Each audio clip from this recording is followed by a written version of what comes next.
Welcome, friends, it's the Movie Film Podcast. Movie Film Podcast, enjoy the show. Zachy and Brian are talking about the movies.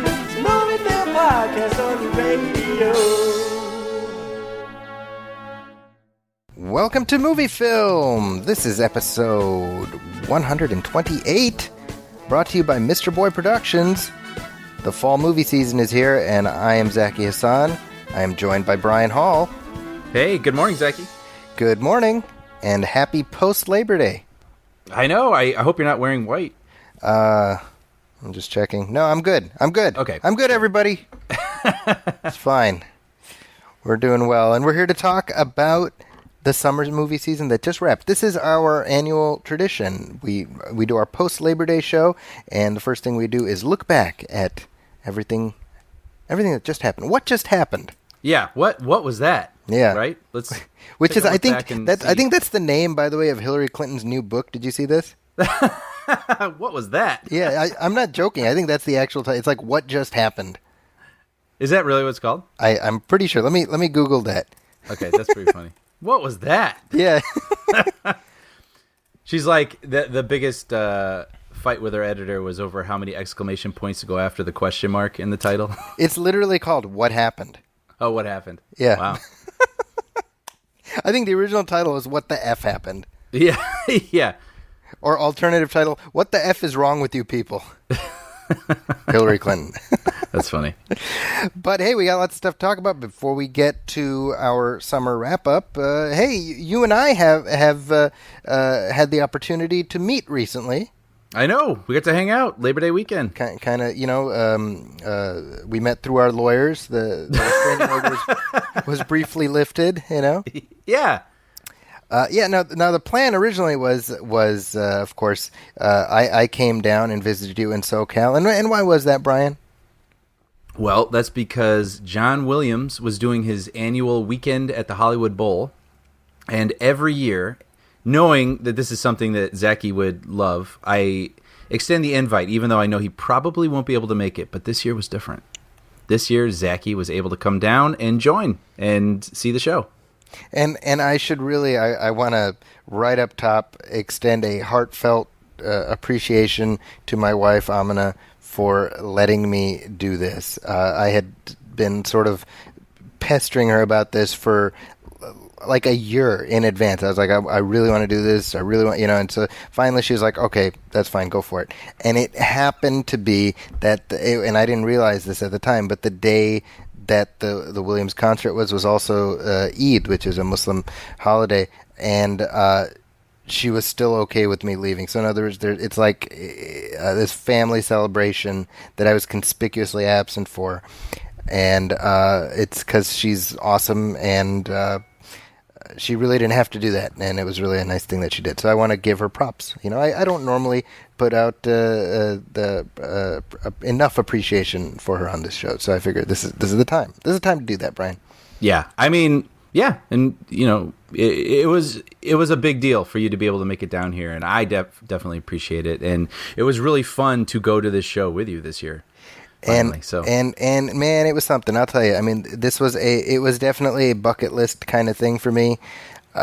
Seeing John Williams perform, obviously the music from Star Wars and all the stuff, the music of my life, the soundtrack of my life. But seeing him conducting the Superman theme is just like one of those things where I'm like, all right, I can walk into the sunset now. Yeah, it was a good show. I mean, he does this every year in what's typically the last weekend of August or first weekend of September. And usually there's some sort of theme. Like one year it was the music of Blake Edwards, and they play a couple songs from that and talk about his career. Julie Andrews was there to introduce that. But this year it was he did kind of like his standards, but then at one point Kobe Bryant came out. That's true. And he recited. Started playing. Oh no. Yeah. He's like, I can do this. Give me that. And then just took a cello, and I mean, it's Kobe. He was very good. No, he recited a poem, Dear Basketball, that he wrote when he retired, and it had been turned into a little short film with animation by Glenn Keane. And he and John Williams had become pals recently, and so then he asked John Williams to score it, and so they performed it with it playing on a screen there live, which was pretty cool and special. And then, of course, on top of that, playing all his sort of standards. I think the only standard he didn't really play was the Raiders March. Yeah, he alluded to it. Yes, through a piece of music, which I guess we'll talk about later in the show. Yeah, right, sure, yeah. But yeah, I mean, pretty much he hit the bases. I know that he did like a medley of Harry Potter stuff, and it occurred to me that I wish I have seen those movies so that I could have the same emotional connection with those scores that apparently people in the audience do. Yeah, it's funny because I'm sort of in that boat with you. I have seen those films, but I don't have the emotional connection that a lot of people have to them. Yeah. But being at the bowl, I really love the man's work. I love his sound, if you will. And so even though I wasn't super familiar with those songs, it was just fun to hear his music. And likewise, the show opened, composer David Newman opens the show for about 45 minutes playing different songs from different films and kind of gives like a little film history lesson or his musings on them. And one of them was from a Dracula film from 1979 that I wasn't even familiar with, that John Williams scored. Yeah. And it was funny, you and I were both saying, it was funny hearing a piece of music from John Williams that we didn't know that was so clearly John Williams. And I mean, the best ways. It's not only so clearly John Williams, the track in particular was called Night Journey. And so, you can sort of, if you know the basic story of Dracula, you sort of assume, well, this is probably when Jonathan Harker is on his way to meet Dracula, right? And with that as a rough framework, you're listening to this music, and it paints a picture. I mean, you have a sense of exactly what's happening on screen, even as A, we haven't seen the movie, and B, they're not showing us, they're not playing it to the scene. Mm-hmm. It's extraordinary. Yeah. Yeah, and then we were kind of laughing, too, because they played a piece from Dr. Zhivago. Yeah. Which was basically had a montage of the whole film and ends with, I guess, the probably very end of the movie, and we were both looking at each other like, spoiler. Yeah, well, because neither of us... 50-year-old movie we've never seen. We've somehow managed to go without seeing Dr. Zhivago, and certainly for me, as I'm watching the montage, I'm like... I got to check this movie out, I've been meaning to. I think it's time. And then they show, again, what we presume is the ending, and I was like, or maybe not. Yeah. But yeah, the plan that we had originally, while we had the opportunity to be occupying, the same physical space, was, oh, hey, we'll record a show. And then essentially by Sunday afternoon, I was so worn down that I think I fell asleep talking to you like mid-conversation. Yeah. But, I mean, we were running around all weekend. Saw our good pal Sean. We went to an escape room. We celebrated a friend's birthday. It was a packed weekend. It was an extremely busy weekend, and a very productive weekend, by the way, in creative terms. But the one thing we did not do was do our podcast, so we're here now, folks. Yeah. Relax. Let's face it, you can't tell whether we're in the same space or not. So. I was just going to say, just kidding, we're in the same room. Yeah. Look, I just punched Brian. Ah! See? But what else? I mean, we did see Williams. Anything else of note?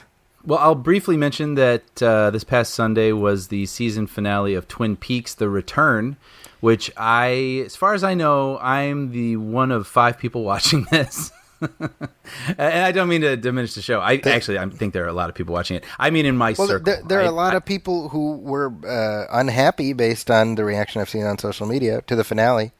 Yeah, it's funny because, like I said, I mean, in my circle, I only know maybe 1 or 2 other people who are watching this. But and so when it was over, I immediately wanted to talk about it with someone, so I had to retreat to the internet and see what they thought about it. And I would say I'm no super fan of the show. I have seen you the discovered it relatively recently. In like the past 7 years, maybe, when they put them on DVD. Okay. I watched, the original season 1, season 2. And you were like kind of you were prodded to do that by like your roommate, I think, right? Yes, but I did enjoy them. I thought they were fun, and I liked the sort of quirky world, and so I was interested to go back, to those characters and just see what they were going to do. And excuse me, I think it was a worthwhile return. I think it was. I enjoyed it. That's my. It's hard to even talk about it because the story is so weird. I could say what happened. It would possibly spoil it. Probably you probably can't spoil the show. I don't know, but it was 18 episodes. A couple episodes felt a little plodding, but I thought it was a nice mixture of entertainment where it was funny. Sometimes it tested your patience, and at other times, as I've explained to some people, I feel like David Lynch figured out how to accurately capture a nightmare. Like at times you felt like you were watching a nightmare, and it wasn't a narrative. It was just an experience, a visual experience, or a audio experience. And I really enjoyed it week to week, just taking it in. And what it all added up to finally at episode 18 was something that I think they finally, through all that confusion, built toward we're going to solve the thing, but then they undid it a little bit and started something else. And I think that is either something where you're like, well, okay, all right, and you kind of go with it, or you're frustrated because it didn't solve the thing you wanted, and you don't even know if there's another season to follow. So it leaves you with that little bit of longing, I think, which I understand, but now that I can take a step back from it, I sort of appreciate, because that's just what the show is. Right.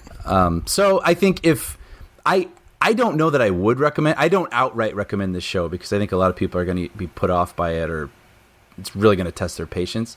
But if it's something you're interested in, I think what Lynch set out to do, he did very well. So, but that's the kind of filmmaker he is, right? See, I decided long ago that David Lynch makes movies that are not aimed at me, which I totally get. Yeah. So I'm just, I appreciate the phenomenon of Twin Peaks. It's not something I've had any desire to dive into because I know that I'll leave just fundamentally frustrated.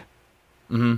And so I've been viewing sort of the reactions, with sort of at arm's length.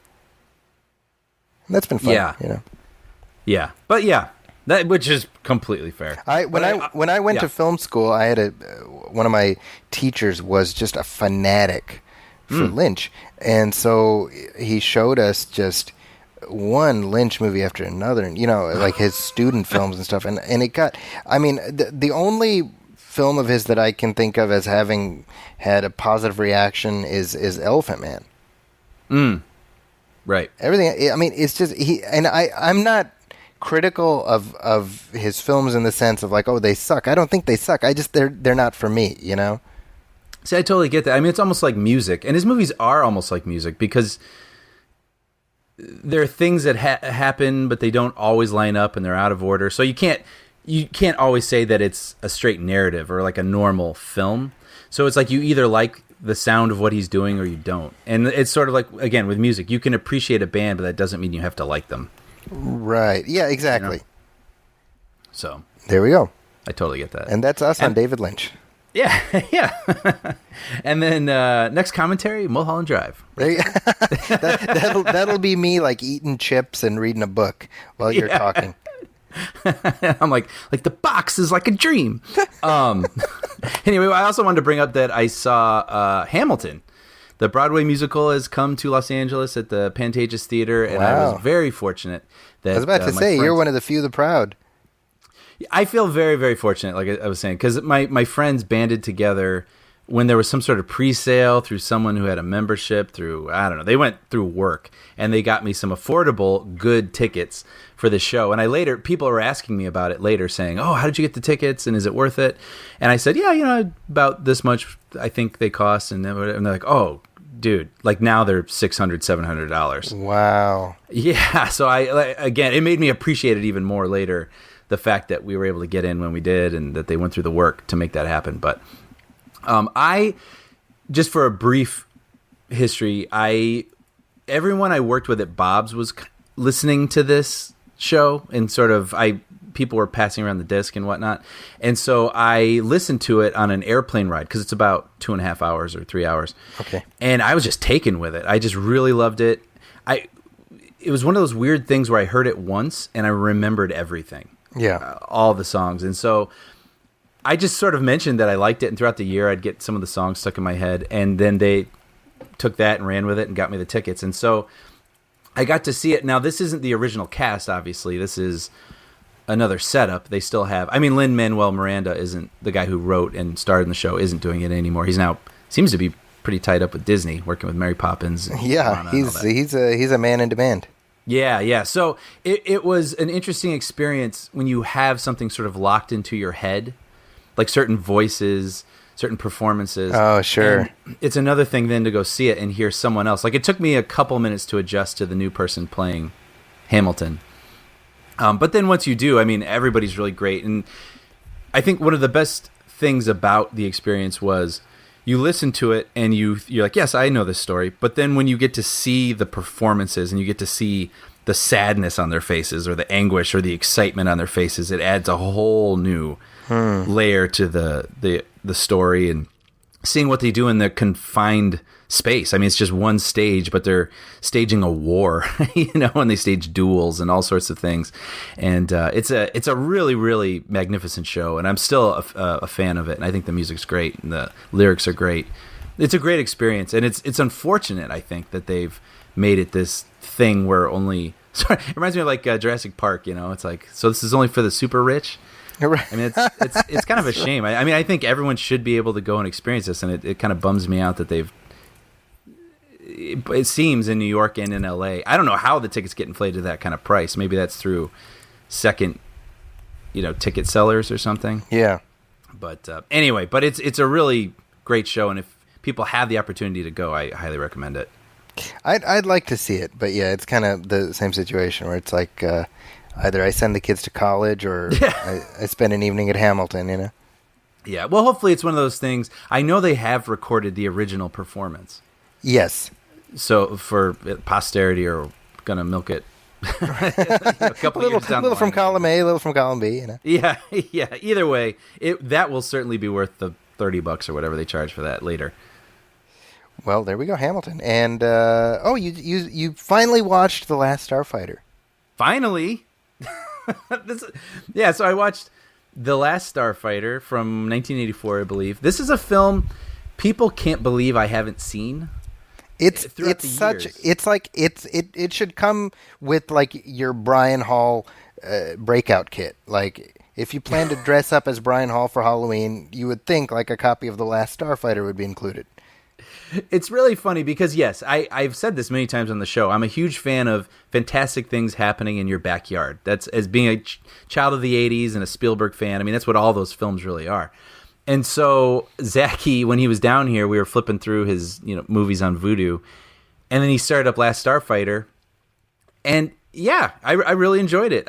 It's funny because I can see where when you're a child, you can sort of forgive some of the elements of it that are a little wonkier. And I'm just talking about things that haven't aged well, let's say. Right. Like if you were introduced to this as a 6-year-old in 1984, 5, 6, whatever. But I mean, believe me, I didn't hold those things against it. They were charming in a way. Right. But yeah, it was a really fun film. I mean, for people who don't know, it's this movie about this boy. And Zachy and I were talking about how funny it's almost like Luke Skywalker, right? So you have this boy who grows up in a trailer park, who has these aspirations, but he's sort of stuck where he is. But he dreams bigger, and he wants to get out of this place. And there's this video game there, like an arcade cabinet, and he plays it, and he's very, very good at it, and he finally beats this high score, and it's a game where you're manning a spaceship and fighting bad spaceships. And once he beats this score, it sets off this alert into space, and these people are like, great, like these games were a test, and we're at war with these bad guys, and whoever could do the best at this video game, we know they would be our salvation. And so they whisk him away up into space, and he reluctantly goes up there and ends up becoming the last starfighter. And it was a lot of fun. It was a lot of fun. I think I do think some people would have a harder time getting into it maybe if they were older. You know what I mean? Sort of like E.T., where E.T. is one of those movies where it just holds up forever. This one is aged a little bit more, and I could even see the digital effects are comical at times. It's funny. I was actually able to really forgive those. I think it was sort of, it does lean toward a more childlike sort of narrative sensibility Yes. in its characters and the relationships and whatnot. But the visual effects are really interesting. I assume it was one of the first movies to use computer-generated effects. They look like what you would see when you watch it behind the scenes and see animatics for action scenes. They look like animatics, exactly, yeah. Yeah. And I wonder, too, if at the time they blew everyone's mind or if they looked like, whoa, what's this I'm looking at? Because it didn't look like what they were used to at the time. Right. So, but yeah, it was really fun. Kind of like it's I was gonna say quaint, but that sounds like a pejorative. I wouldn't. I actually would use the same word and not mean it negatively, like you said. Yeah, sure. I would say it's quaint. I think it's quaint. It's very much of its time, but I mean, definitely. I think one thing I pointed out to you was I appreciated that it presents us with a lead character who's basically a decent guy. Like, and I like the idea of it's about rewarding good behavior, if that makes sense. Yeah, right. And I mean, it has a nice message, and I like the fact that it's a one and done, and I like that. I like that there's a world beyond the frame that we never need to see. Right. Right. It sets up something where you could see the story continuing, but I'm glad that it doesn't. Yes. You know what I mean? Yeah. Oh, totally. And it's funny too. This is just a random aside, but in it, how 80s it is, that there's a 10-year-old little brother in there who has a stash of Playboys. He's like pulling them out and like, right. And they're like, I was like, you would not see that today. That's now he would have like a bookmarked links, right.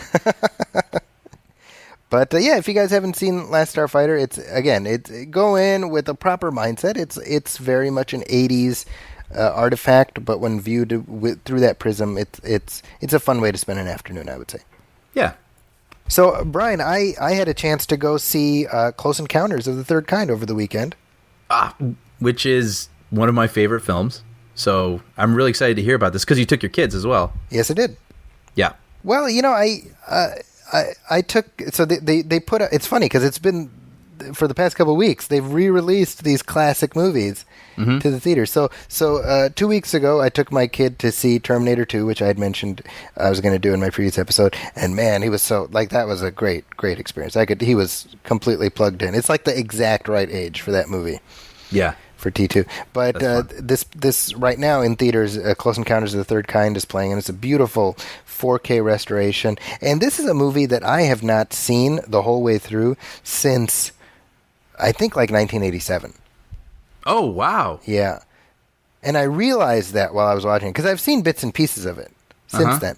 But I realized the whole way through, so it was a virtually new experience for me. Oh, and this is one of my favorite movies, so I want to hear all about it. Would you? Well, I mean, it's something that's always been a part of my sort of like my filmic touchstones, the music and the things like that. But it was interesting to really experience it narratively as an adult, as opposed to an 8-year-old. Mm-hmm. And I really liked the first third where we see Roy Neary's family life, which is so normal. Mm-hmm. It's what struck me is that it's certainly early Spielberg, and I'm talking Jaws, E.T., and this specifically. It's almost Robert Altman-ish. Yes, yeah. You know what I mean? The way he tends there's a realism in how he has characters interact and they talk over each other and stuff. And I think in Close Encounters, for example, the whole thing where they're figuring out that it's longitude and latitude and getting the globe and all, you know what I mean? Mm-hmm. It's very real. Yeah. And that, I feel like that was that's indicative of early era Spielberg because he doesn't do that as much now. Yeah. But what I did think about was I felt like the relationship with Roy Neary's family, Roy Neary played by Richard Dreyfuss, is left entirely unresolved. Yes. And that it didn't irk me, but it was something. It was something that for me, I was like, well, what about his kids? Like at the end of the film, spoiler, he gets on this alien spacecraft and he goes off. When will he be back? Who knows? And I'm like, well, doesn't he care about his kids? Yeah, and Spielberg has even talked about that. Oh, that he he has. wrote it as in his early 20s, and now when he revisits the film, he was like, "Oh, what was I thinking?" And he would have completely changed the ending. That aspect specifically. Now Oh, how he's a funny. father. Yeah, I mean that to me, like, okay, clearly the relationship with the wife has played by Terry Garr has broken down. Terry Garr, by the way, who was gorgeous. My gosh. Yeah. I remember that, but I forgot. Yeah, I've always had a little crush on her because of this movie. Because of this movie, yeah. Yeah. I like the way she yells at Richard Dreyfuss. Derides him for following his passions. Yeah. Well, admittedly, his passion is like insane. Yes. So there is that. But that was what stuck out to me was some kind of resolution there, and I don't know how. I don't know how you would do that with the story as it's constructed. Like, I don't know how you change that without changing everything. Yeah, I don't know. I don't know either. You know? I mean, Yeah. the question is, would you get on that ship? I don't know. Yeah. Honestly, I don't know. It's funny, and that's what I sort of love about the movie. And that's, you have to almost in a way set the whole family thing aside because that's a whole other consideration. But I think what I love about the movie is it's about like a fire or a passion inside of you that you just cannot articulate to other people, but you just have to continue following and trusting. And it leads for him to a satisfying answer. Like, he was right about the thing he was questioning, right? Yes. So there's this like sort of yearning through the whole film, and then it leads to this 20-30 minute beautiful special effect sort of conclusion and satisfaction to what he was feeling tortured by the whole film. Yes. So there's a nice catharsis, and it's just a beautiful cinematic experience, that catharsis. But yes, you do have to sort of bring it back down to earth and think about. I did think about how I don't think you could make that movie today in the same way. And in big ways and small ways. I mean, the moment when Roy Neary has his first encounter, it's frightening, but it's relatively subdued. In I was the thinking- truck. And he's in his truck, and like the lights start doing this, and like the stuff in the car like hits him in the head, and it's one of those things where you could see now the car gets like turned upside down, and he's like screaming. You know what I mean? Mm-hmm. You can see that version, but it needed to be subdued because it needs to fall within the realm of these encounters that people have had, that anyone who didn't actually live through it would be able to explain away. Mm-hmm. You know what I mean? Yeah. That moment has one of my all-time favorite Spielberg moments, when he's sitting there looking at the map and you see the headlights come Yes, behind him, and he's yes. waving cars around him to like, just Yes. go around me. And then you see these two lights come up and he waves them around, but instead of going around, they go goes up. You know what's funny? This is not a joke. I thought of you at that moment. Oh, really? I was like, that's a Brian moment right there.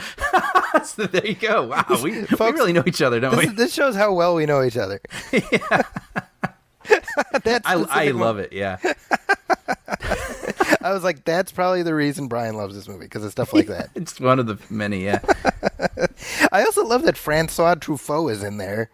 He's so great, isn't he? But that's like who thinks of putting Francois Truffaut in? Like, you know, I love that. Yeah. And he's very good. Bob Balaban is good. I mean, I took my two older ones, my 10-year-old, my 8-year-old, and I think the 8-year-old was like phasing in and out. Mm-hmm. The older one was definitely plugged in though. Like and I have a feeling it's one of those things that he'll be moved to revisit down the line. And you know, like I think it's a movie that'll reward repeat viewings because there's a lot in it to really appreciate. Yeah, it's not a movie I watch once a year like I do Raiders of the Lost Ark or whatnot. But yeah, it really imprinted on me.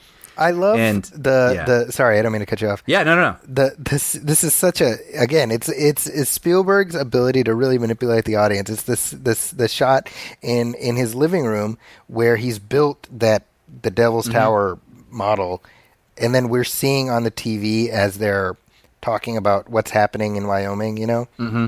And as an audience, you're just like, look at the TV. Just look at just look at the TV, you know? Yeah. And he's like Yeah. looking around. He's on the phone. He's doing everything but looking at the TV. Yeah. And it's a static shot, Yep. you know? So brilliantly framed. Yeah, really Yeah. well done. So it's a 1 week theatrical run. So by the time you're hearing this, it's probably gone. But there's a new Blu-ray, or whatever, coming out, and the film that's, I mean, I think what Spielberg considers his definitive statement is the director's cut, Yes. which cut out stuff that he had previously added in, such as showing what Roy sees on the spaceship, Right. which I think was a smart thing to cut out. Yeah, and that was at the studio's behest because he made the film, wanted to add a few more elements to it, and Sony was like, or Columbia was like, yeah, no problem, but we want to see the inside of the ship. And so he got his money and his time and his ability to revisit it to do that. But then he was able finally later to make a director's cut and cut out the stuff he didn't want and keep the things that he had always wanted. That's very interesting. I mean, it's positively George Lucas-esque in his. I know, right? And it feels like that's the only film he's ever done that to, where he's gone back to it again and again. Yeah. Has Yeah, he and that's written one of the few any he other wrote. films? I'm sorry. Oh, are we saying the same thing? I was like, has he written any other Oh. movies? I think AI. Okay. But other than that, maybe there's one more, but I feel like it's just those two that he actually wrote the screenplays. Yeah, that. I'm not used to seeing written and directed by Steven Spielberg as a credit. Yeah, and Yeah. also for Close Encounters, I don't know if they do this much anymore, but there always was a novelization when a movie came out. Yes. Back in the 80s. And he wrote the novelization for this too. Well, it was probably ghostwritten, I'm willing to bet, just the same. as the I was Star going to Wars. say, yeah. I mean, who knows? But yeah. Because we've mentioned this before. The novelization of the original Star Wars is credited to George Lucas, but it was actually written by Alan Dean Foster, who wrote Splinter of the Mind's Eye. That's probably before Guild stepped in and we're like, no, you got to credit the actual guy. Right, exactly. Well, I mean, we still have ghostwriters, right? Like any celebrity biography is Yeah. always by a ghostwriter. Right. By Ghost Rider? Yeah. By Nicolas Cage as ghostwriter. Yeah. And we do have a bunch of headlines, but why don't we take a break, Brian, and then we'll come back. Sure.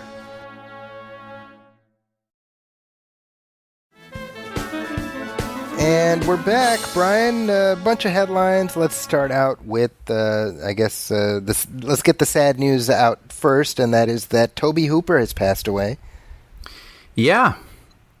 Yeah, where's his age? I was looking for that. He was 74. 74. Yeah. So, I mean, obviously, Texas Chainsaw Massacre is what he's most known for. That's if you're like me or Brian, you probably know him more for either directing or not directing Poltergeist. Yeah, we were saying when you were here this weekend that it's sort of a shame that even up until his passing, it's one of those things where, like, did you really direct Poltergeist? Like, he's had to endure that question as of recently. I remember this year reading him addressing that question. Yeah. Well, I mean, did we ever get, like, closure on that? Has that ever been... I don't know. I mean, it depends on whose opinion you're reading, but it seems a lot of actors are like, I was never directed by Tobe Hooper. I think, my personal opinion, I do believe he directed the film, but I believe Spielberg was a very hands-on producer. Yes. And very much like even the Goonies. There's scenes in the Goonies that Spielberg directed. Right. So I have a feeling that he probably lent more of a hand than is normal for a producer because he is Steven Spielberg. So his fingerprints are probably almost equally on the movie. But I'm certain that Tobe Hooper wasn't in his trailer just...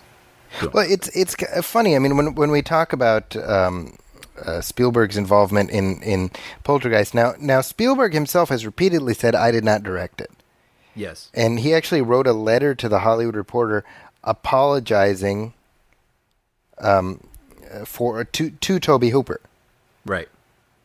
And here's a quote here. It says, this is Steven Spielberg about Poltergeist. Regrettably, some of the press have misunderstood the rather unique creative relationship which you and I shared throughout the making of Poltergeist. I enjoyed your openness in allowing me, as a producer and writer, a wide berth for creative involvement, just as I know you were happy with the freedom you had to direct Poltergeist so wonderfully.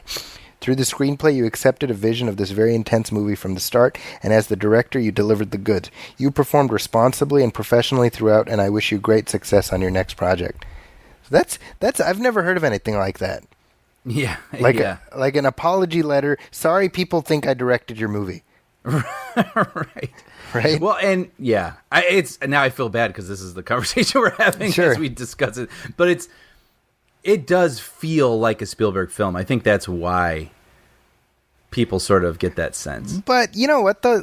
I think it feels like a Spielberg film in the same way Back to the Future feels like a Spielberg film. And like you said, The Goonies feels... I mean, I think it just so happened that he would put his names on films in that era that were reflective of his own sensibilities.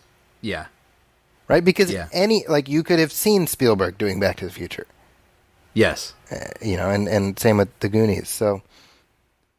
Yeah. But then, well, it's funny because we also watched that documentary about Canon Films. What was the title of that? It is Electric Boogaloo.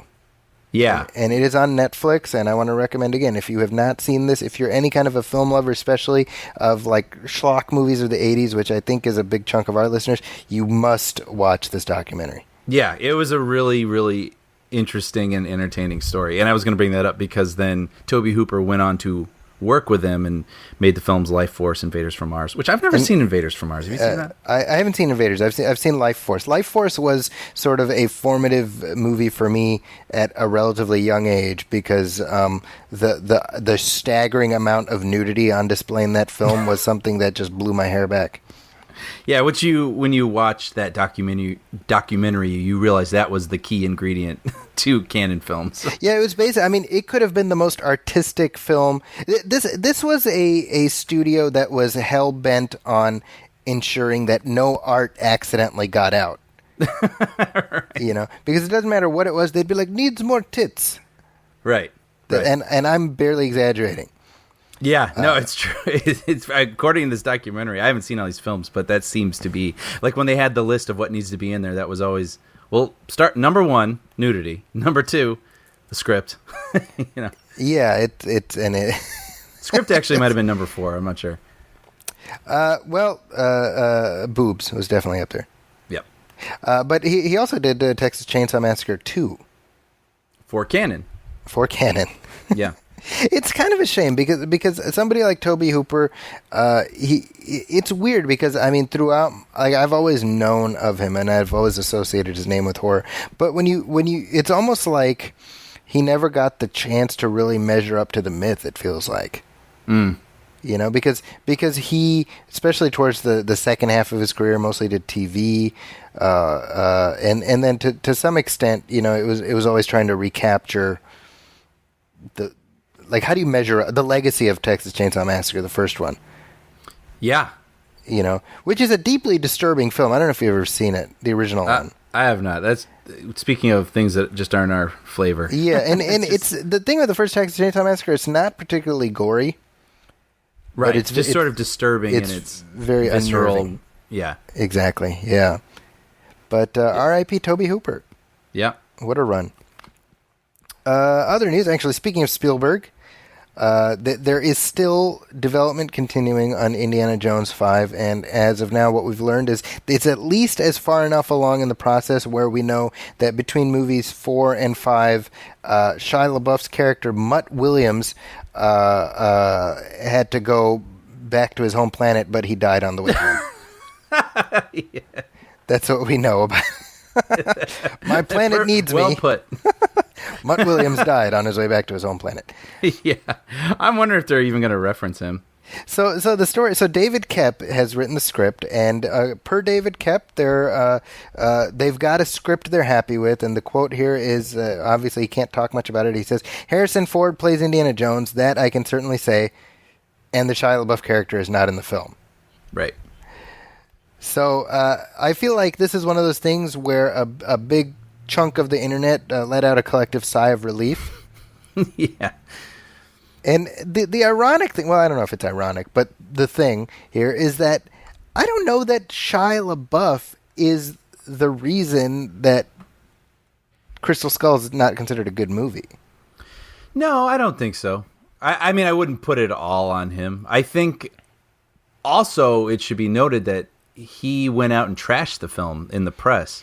That's a good point. And Spielberg was very upset about that because he was saying, there's just this sort of unspoken respect within people that have come together and created something and put it out there. Like, you just don't trash talk something like that. And he, so not even necessarily a personality clash on set or something like that, but just later he just didn't respect the way that Shia conducted things. So it's not a surprise that he wouldn't want to work with him again. Yeah, it seems like Shia just torched whatever bridge he built between him and Steven Spielberg. Correct me if I'm wrong. Didn't he also, because Shia LaBeouf said that Michael Bay was like Hitler? No, that was Megan Fox.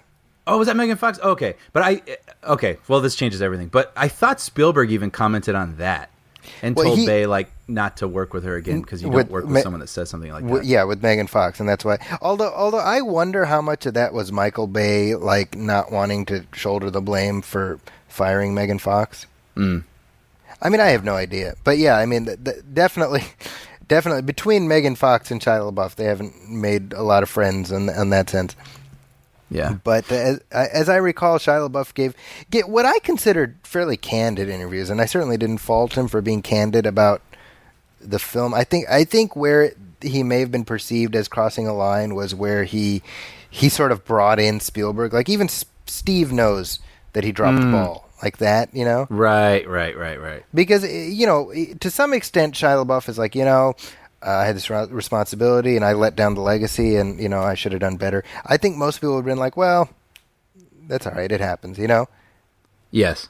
But Spielberg's like, hey, man, don't drag me into this. I still got to deal with these people. Right. And I to be honest, as I recall, they asked Harrison Ford about his comments, and Harrison Ford called him an effing idiot. Did he really? Yeah. This is a while ago. Funny. And I think he's an effing idiot or something like that. And so I wonder if that was like Harrison Ford, like, yeah, I don't want him in this movie. Yeah. Well, but it also, if you look at the four films, I mean, Marion aside, characters don't tend to overlap. I mean, I guess that's not necessarily true. Sala and Brody in 1 and 3, but you know what I'm saying? Like, the female lead tends to change. Short rounds only in one film. Sure, but one assumes that once you give Indiana Jones a son, he's part of the narrative now. Touche. So, I mean, at the very least, they have to. I think he'll have here's what's going to happen. Wait, I think I know what you're going to say. Go. They're going to have a shot of Indy at his desk. Yes. And it'll been a rough couple of years, and they just pan across, there's that picture of Marcus, and then the picture of his dad, and we pan over, and there's a production still of Shia LaBeouf as Mutt. Yes. It's yeah, shame Mutt got caught in the wood thrasher or whatever. Yes. Was that what you were thinking? Yeah, exactly that. Right down to the production still. Anyway, fare thee well, Mutt Williams. We hardly knew you. I will say, God, people are like, do we really want another Indiana Jones? And damn it, I do. Yeah, I know, me too. Come on. I'm probably going to regret it, but damn it, I do. Yeah. I think the real trick to that movie is going to be contending with Indy's age. Because you still want to have an adventure film, but he's elderly. And it's like there are things he can't do. So you still need to tell a story that is realistic about where he's at in life, but still make it thrilling. I think that would be a challenge.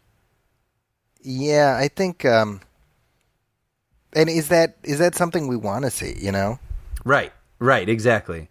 So. I want to see what's the best they can come up with, because it's funny. I mean, we'll talk about this down the line as we do more indie commentaries, but Spielberg to this day continues to apologize for Temple of Doom, and it seems like Last Crusade is his cinematic apology for that movie. Yes, and people either appreciate that or don't like sort of the naked transparency of that.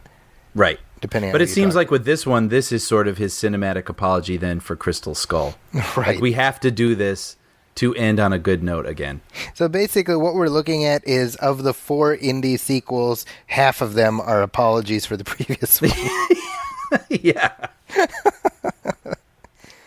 Anyway, so that's on track for what, 2019, I think? Yeah, or maybe even 2020.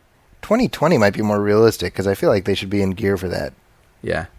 But another sequel slash reboot slash I don't even know what this is, but I get exhausted reading it. Is this? We mentioned this very briefly in our last episode.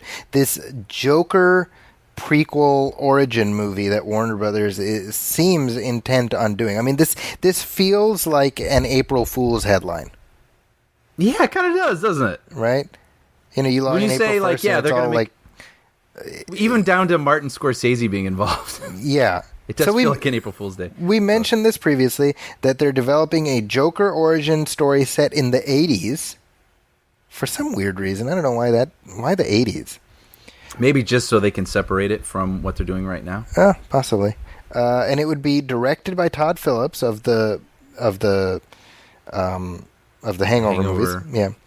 He also did War Dogs last year, which wasn't a bad movie. I appreciate him as a director. Did you ever watch War Dogs? I did. I didn't think that was bad. Yeah. I agree. Yeah. I enjoyed that. That was a good HBO movie. Yeah, exactly. I didn't love it, but I thought it was fine. Yeah. But Martin Scorsese is involved in some capacity as a producer, and one assumes shaping the story.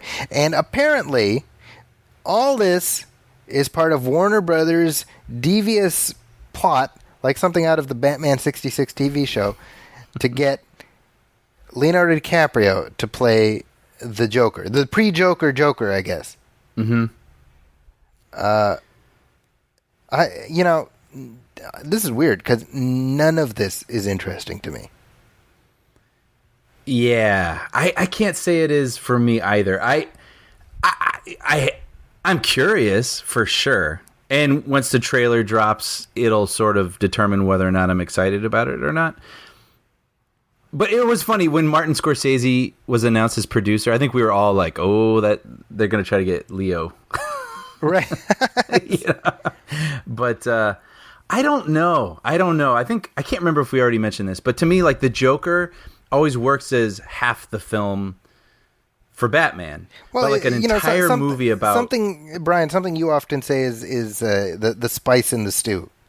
right, which is not my own phrase. I mean, but yes, like he is a great spice in the Batman movie stew, and just having too much cumin. If you just have a bowl of cumin, is that something you want?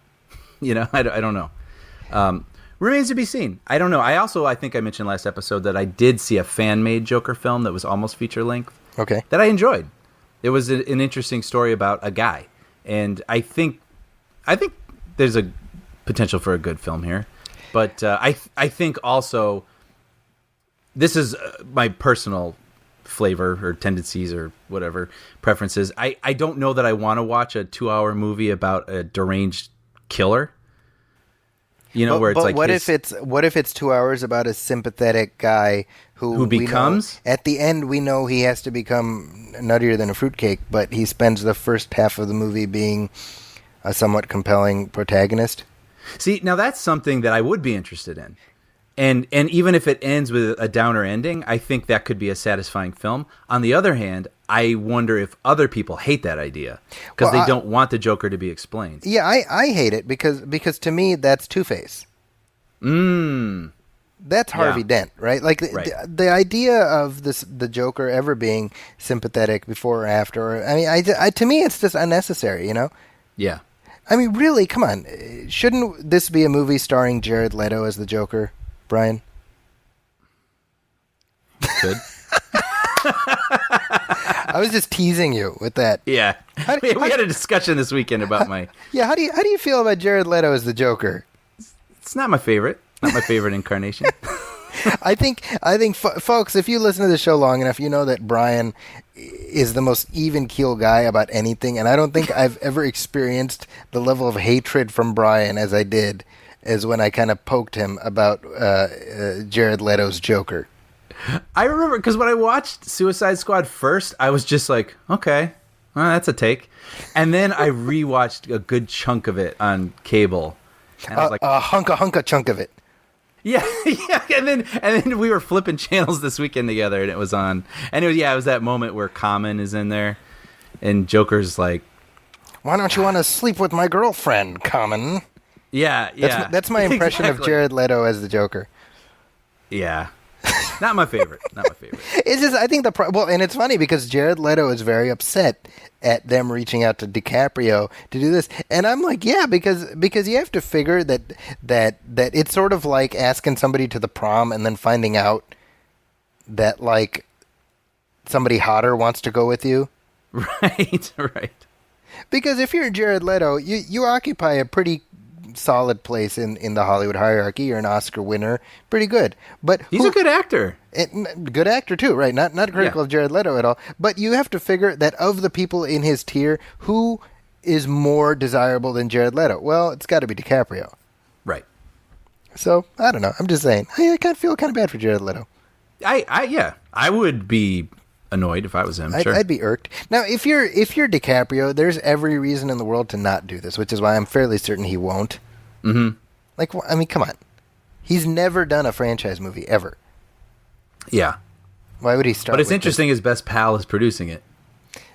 this? Yeah, but I also think that's funny that supposedly Warner Brothers got Scorsese involved just so he could grease the wheels for getting DiCaprio involved. Like, isn't Scorsese enough of a get? I know. Right?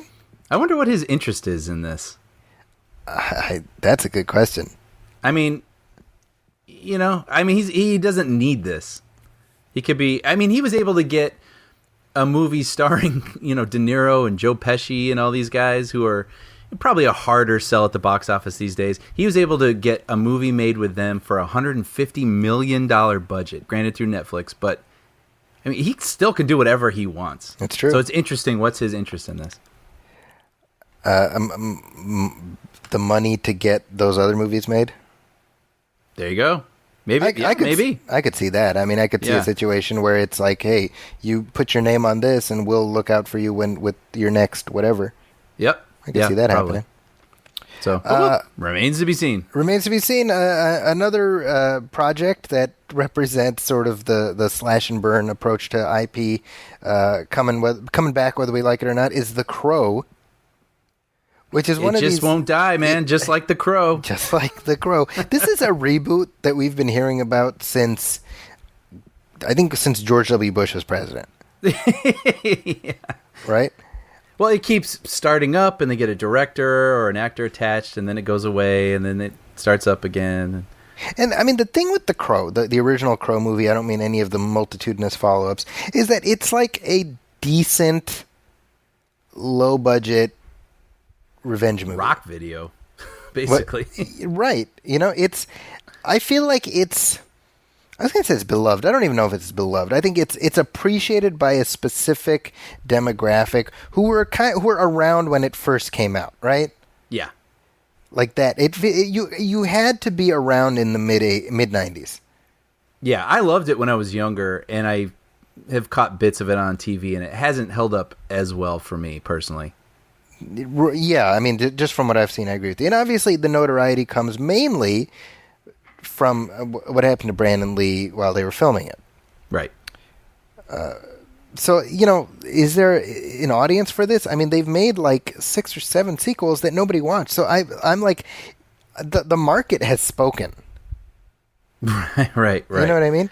So, I mean, this is one of those movies we talk about where if you're going to do this is like a $20 million, really, really low budget, get a new exciting director kind of thing and just see if it lands.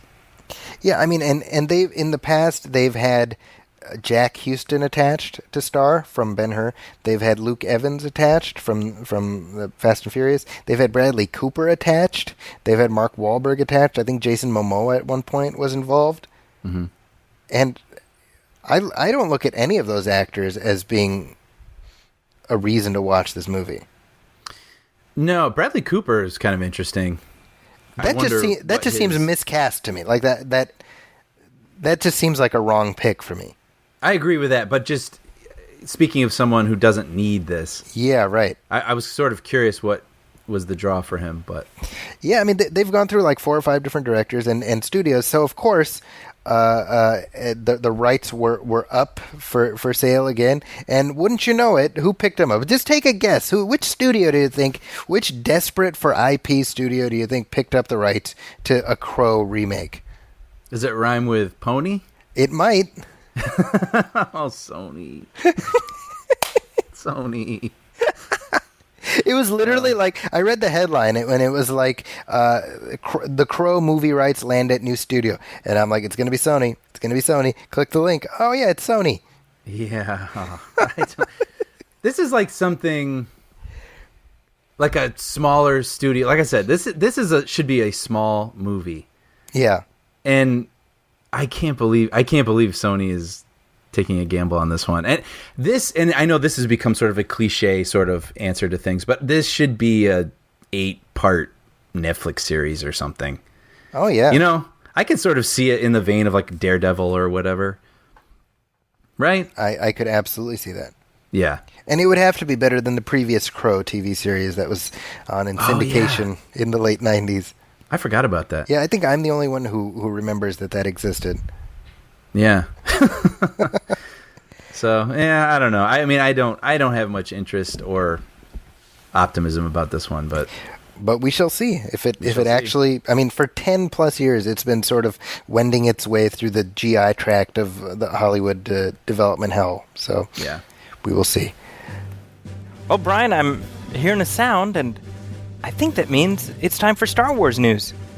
Yeah, that it is, Zachy. And oddly, we had a couple things lined up, but it seems like something really big has just happened. There's been a disturbance in the Force, if you will, that kind of trumps all other news right now. What happened now? Now this is not the first time this has happened. We had breaking news a few weeks ago with Ron Howard, or not even, like, we didn't know it was Ron Howard, right? It was Lord and Miller got fired from Han Solo. Mm-hmm. So I'm assuming this is just as earth-shattering as that?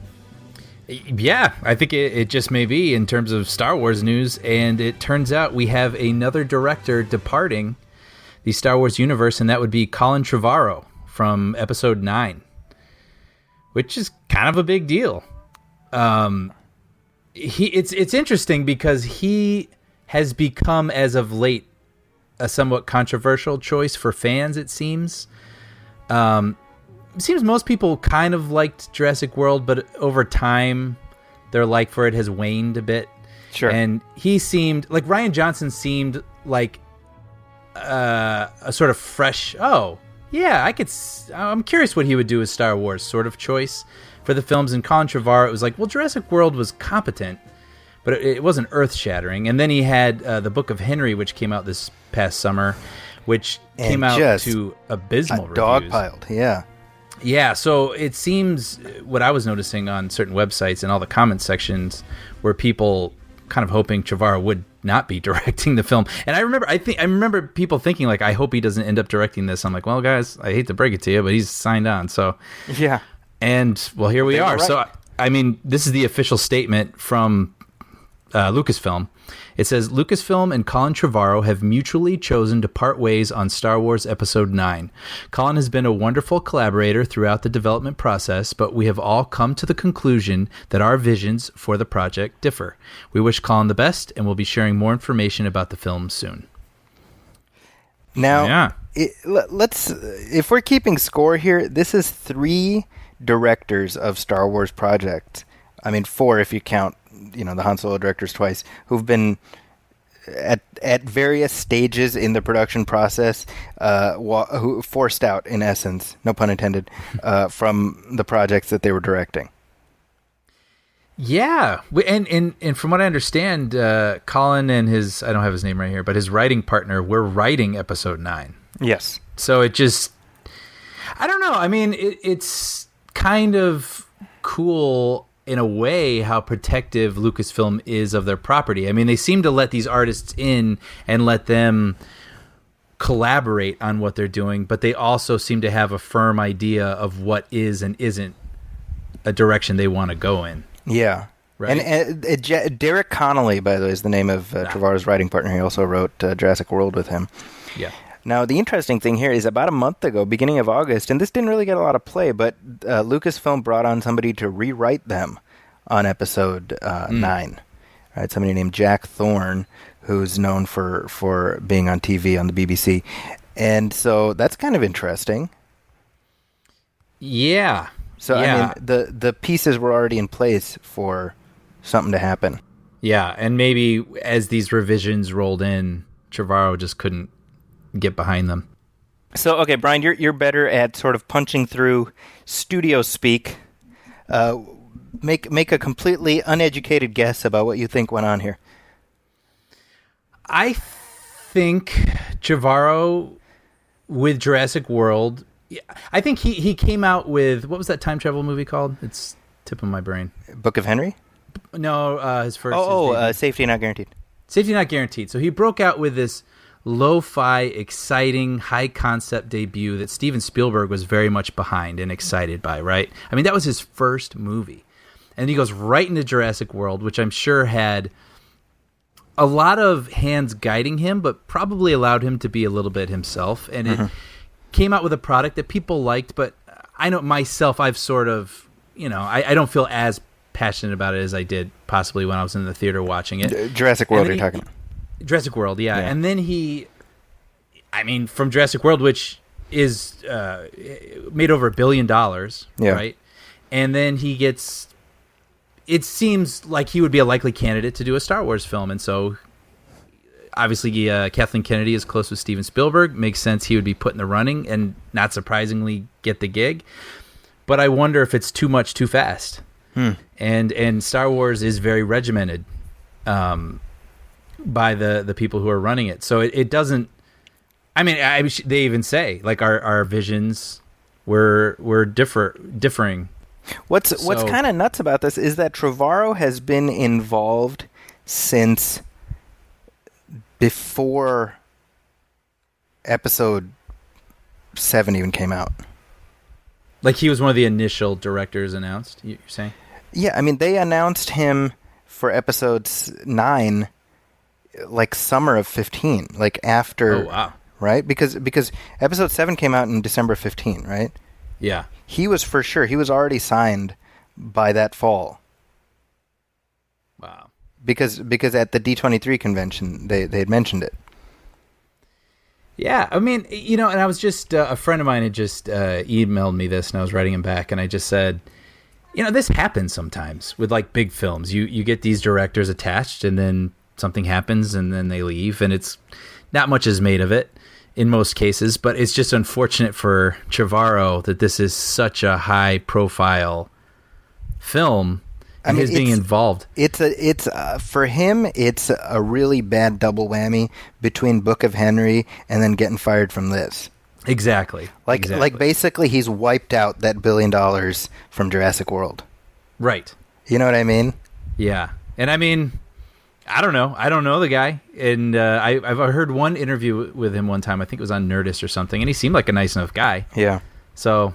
I feel bad. I feel bad for what he's got to go through publicly here. I genuinely feel bad for him. I really do. Because like you said, I mean, just anecdotally, he seems like an intelligent guy, seems to know how to handle this stuff. I was always impressed with whatever he had to say about Jurassic Park and sort of his mentality going in. And I think I like Jurassic World slightly more than you even now, in the sense that, I think I put all of the Jurassic sequels kind of in the same range. I don't hate them or adore them. I just think they're all fine.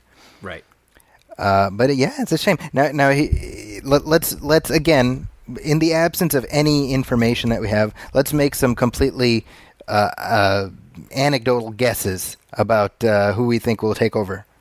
Oh, man. I honestly wouldn't even know where to begin, if I'm being honest. Do you have someone? You know what? Here's my completely out there guesses. Number 1, this is like complete pie in the sky, Steven Spielberg. That would be unreal. Right? To close out the trilogy. That would be amazing, but he does have Indiana Jones on the docket. That's true. But think about that for a second. I have to imagine that he would at least consider it. Or be offered for You're right. absolutely. Given all the folks involved, obviously Kathy Kennedy. This may be more likely, J.J. Abrams. Yeah, You know? that would be interesting, wouldn't it? And then if we're going maybe slightly less likely, Lawrence Kasdan. Uh-huh. I could see him doing it too. Or what about Tony Gilroy? I could see that. I could see that as a potentiality, but here's why I don't see that happening. I don't I don't think, because the perception is already that he was like the fix-it guy for Rogue One. Yeah. So I don't think either they or he would want the perception to be like, oh, we've got to bring somebody in who's going to fix it. I see. Right? Like when you lose Lord and Miller, you need to get somebody like a Ron Howard. Right. So to me, in order to let everybody think that, okay, things are on track, your options are basically down to Spielberg and Abrams. That's my prediction. That would be crazy if... It seems like Abrams was very vocal about the fact that it was a strain for him to do that movie. Yeah. Even in his personal life. I believe So it. I wonder. But I think that if they came to him and they're like, help us, JJ, you're our only hope. Yeah. You know? Wow. I mean, I don't know. You have to imagine he has a stake above and beyond being a Star Wars fan of just wanting to make sure that the trilogy he started ends a certain way. Yeah, that was another thing I was thinking too. If Trevorrow was on one of these Star Wars, is it called Legacy? I already forgot. Whatever they call them. These side movies, like the Han Solo movie. The stories, Star Wars stories. Star Wars stories. Maybe it would be a little bit of a different story because he could have some ideas about something going on in another part of the galaxy. But this is the closer to the new trilogy. Like, this is going to go a certain way. Yeah, and it needs to Right. go a certain way because it needs Absolutely. to ensure that these films are able to stand comfortably alongside, the ones that are already there. So, I'm thinking you got to go big, and Yep. you hire somebody who has instant name recognition and who could do this without causing a stir. I'm telling you, that I'm going Spielberg. That's it. I'm putting my money down. I'm convincing myself. Wow. Okay. Yeah. I'm thinking it's Spielberg or Abrams. Those are the two. It's going to be one of them. Yeah. Because I don't know how you could just be like random guy. You know what I mean? It needs to be a marquee enough name to give comfort not only to the crew and cast. Although I don't think they've started filming yet, or have they actually? I don't think so. I don't think so. Right? But it needs to assuage fears that the audience is going to have. Because obviously for Trevorrow, either before or after Book of Henry, there's been some a disturbance in the Force, if you will. I'm going to see how many puns I can work in here. You need some, again, Ron Howard. Pretty much even people who are not Ron Howard fans are like, well, we know the kind of production it's going to be. Mm-hmm. Right. Right? You need somebody at that level. So that narrows it down. You're making me think even further. So a big part of doing these movies also is sort of relinquishing your little details and nuances. Yes. Right? So J.J. Abrams went in and he, maybe story-wise, but visually it wasn't really a J.J. Abrams movie. It was a Star Wars movie, right? Yeah. And Ron Howard, we've said he's sort of that journeyman director who can go in and get the job done, right? But Right. Spielberg makes Spielberg movies. It kind of makes me wonder, too, then, if he can sort of shed some of those things, if he'd be willing to do that. I mean, you have to wonder if he would be interested in that just at this stage of his life, mix things up a little bit. Yeah. I have to imagine that the idea of doing a Star Wars movie is, at least on some level, appealing to Steven Spielberg. Mm-hmm. Because that's like the one brass ring he hasn't gotten a hold of yet. Mm-hmm. You know what I mean? Yeah. And then also, I assume he would consult his friend, George. Yeah. And because that's another story that's been going around is how Lucas, sometimes he has Lucasfilm's ear from time to time, but he seems to be pretty much pushed out. Yeah. So you wonder if he'd be like, hey, George, like this cool? Yeah. You know what, Steven? I know you listen to the show. We're going to go ahead and say do it. I know Hey, he's got my vote. we're probably the deciding vote for you. So I think I'm authorized to speak on Brian's behalf and say, you know what? Go ahead and do it, Steve. You think right now he's listening, going, "Well, gee, Kate, I guess, Sorry, I guess they need me." yeah. He's putting on his Jedi cloak and getting it done. Well, that's pretty crazy, and I have every certitude that just like with the Lord and Miller thing, the news will be rapid about what went on and who's hired and everything else. So, although the one thing that's working in Lucasfilm's favor is that they have a little bit more flexibility to pick they don't need to announce a guy like by tomorrow. Right. Right. So that's kind of working in their favor. But again, I think you can't just have random guy. It's got to be somebody with a certain amount of cachet. Mm-hmm. So we'll see. I'm assuming that by the next time we record next week, we'll have something to say. I would assume. Yeah. All right. Well, let's take a little break, and then we've got our focus for this episode, which is the summer movie season that just ended.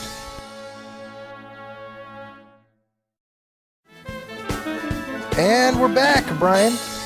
So summer movie season has ended, as tends to be the rough approximation is first weekend of May to Labor Day weekend is when summer movies come out. And this summer movie season has been borderline disastrous in terms of box office. Yeah, I mean, that's the headline. That's not just our opinion.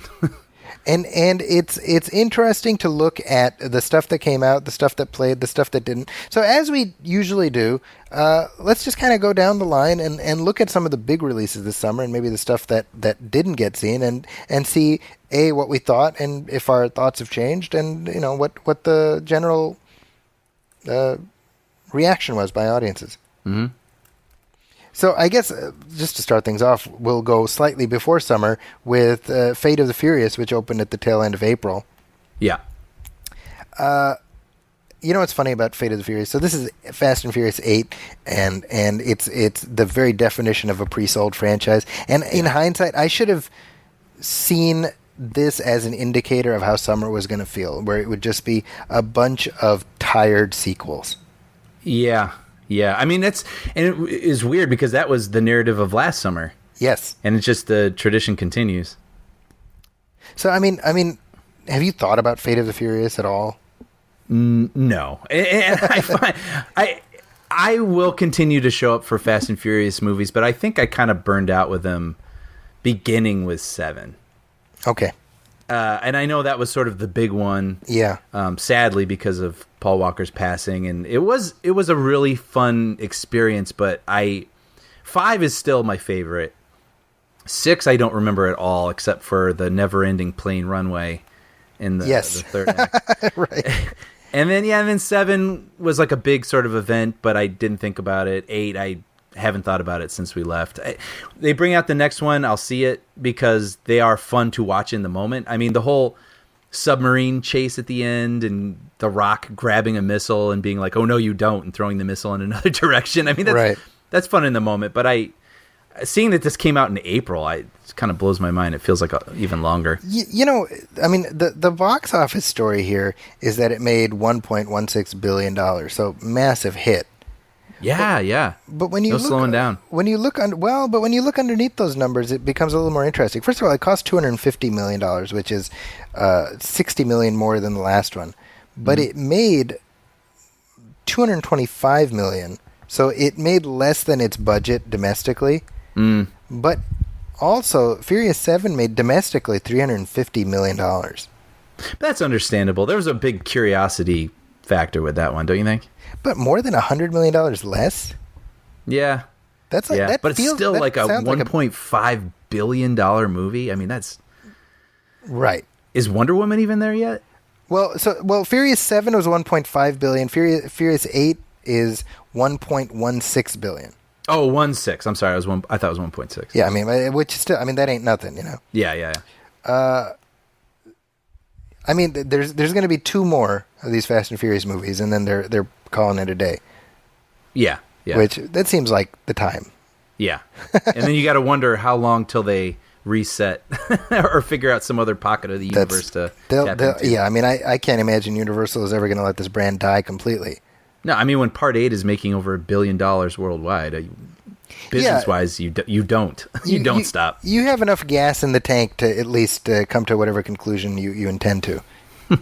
Right? That was a great pun. gas in the tank. Oh, hey, that was unintentional. That was unintentional, actually. I didn't realize that. Nice. Pat myself on the back for that. Yeah. Guardians of the Galaxy, though, that was early May. Yeah, and second largest hit of the summer domestically. Yeah, domestically. So this one, $200 million budget. This one made nearly $400 million. Yeah. Which isn't nothing. And so worldwide, about 863 million, and critically very well received. So here we have, I think, one of the few sequels that actually bucked the trend. Mm-hmm. It outperformed its budget domestically, almost doubled its budget domestically. Did really well internationally. Critics liked it. Audiences liked it. Seems like the sweet spot. Yep. Have you had a chance to revisit it? I haven't, but I look forward to it. Yeah. And James Gunn has said that the next one, the third one, Volume 3, will be the last one of this incarnation of the Guardians. So it just seems like the perfect surprise little trilogy. Yeah, within this massive mega franchise. Yeah. I think the Guardians movies, I know that it's interesting. I mean, I've just anecdotally just been monitoring people's reaction, and it seems like people dislike it more now than they did when it came out, the second Guardians movie. I watched bits and pieces of it over the past week, and I think it's available on home video now, and I don't know. I think it really holds up. I think it's a very solid sequel, and when we talked about it back in May, we compared it to The Empire Strikes Back, and I do see aspects of that in this, and I have to imagine that's by design. Yeah. Yeah. And we just on a little side note, when we were at Target wandering looking at Star Wars stuff, I was sort of laughing because they were selling an MP3 player, a Guardians of the Galaxy MP3 player that was designed to look like a Walkman. Right. And I just found that amusing because That's very funny. owned a Walkman at one point. Now, also in May, King Arthur came out. Remember that? No. Yeah, I still haven't caught that. King Arthur, Legend of the Sword, which was meant to be a franchise starter. Yes. They were a little too ambitious. They said it was going to be the first of 6 movies. I mean, come on. Now look at this.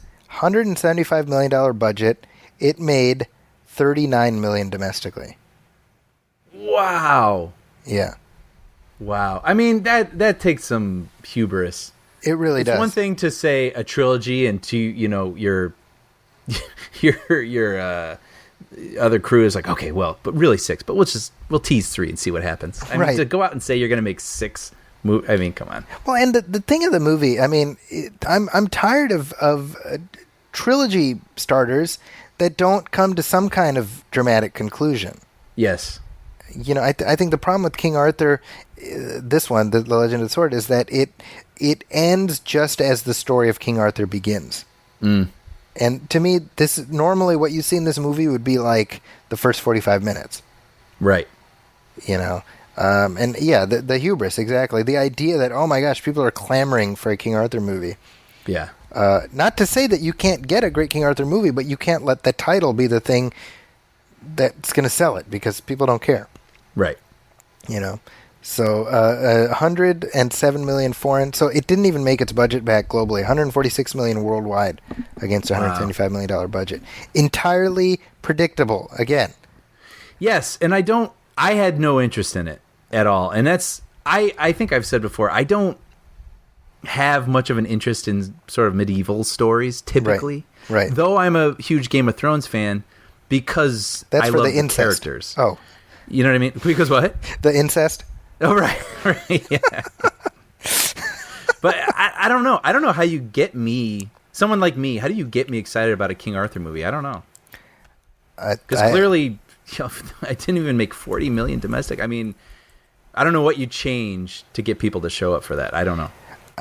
What makes it doubly a shame, and I've said this to you before, is that I would love nothing more than to see an amazing King Arthur movie that lives up to the mythology, which is fantastic. There's no reason you couldn't give it the Lord of the Rings treatment.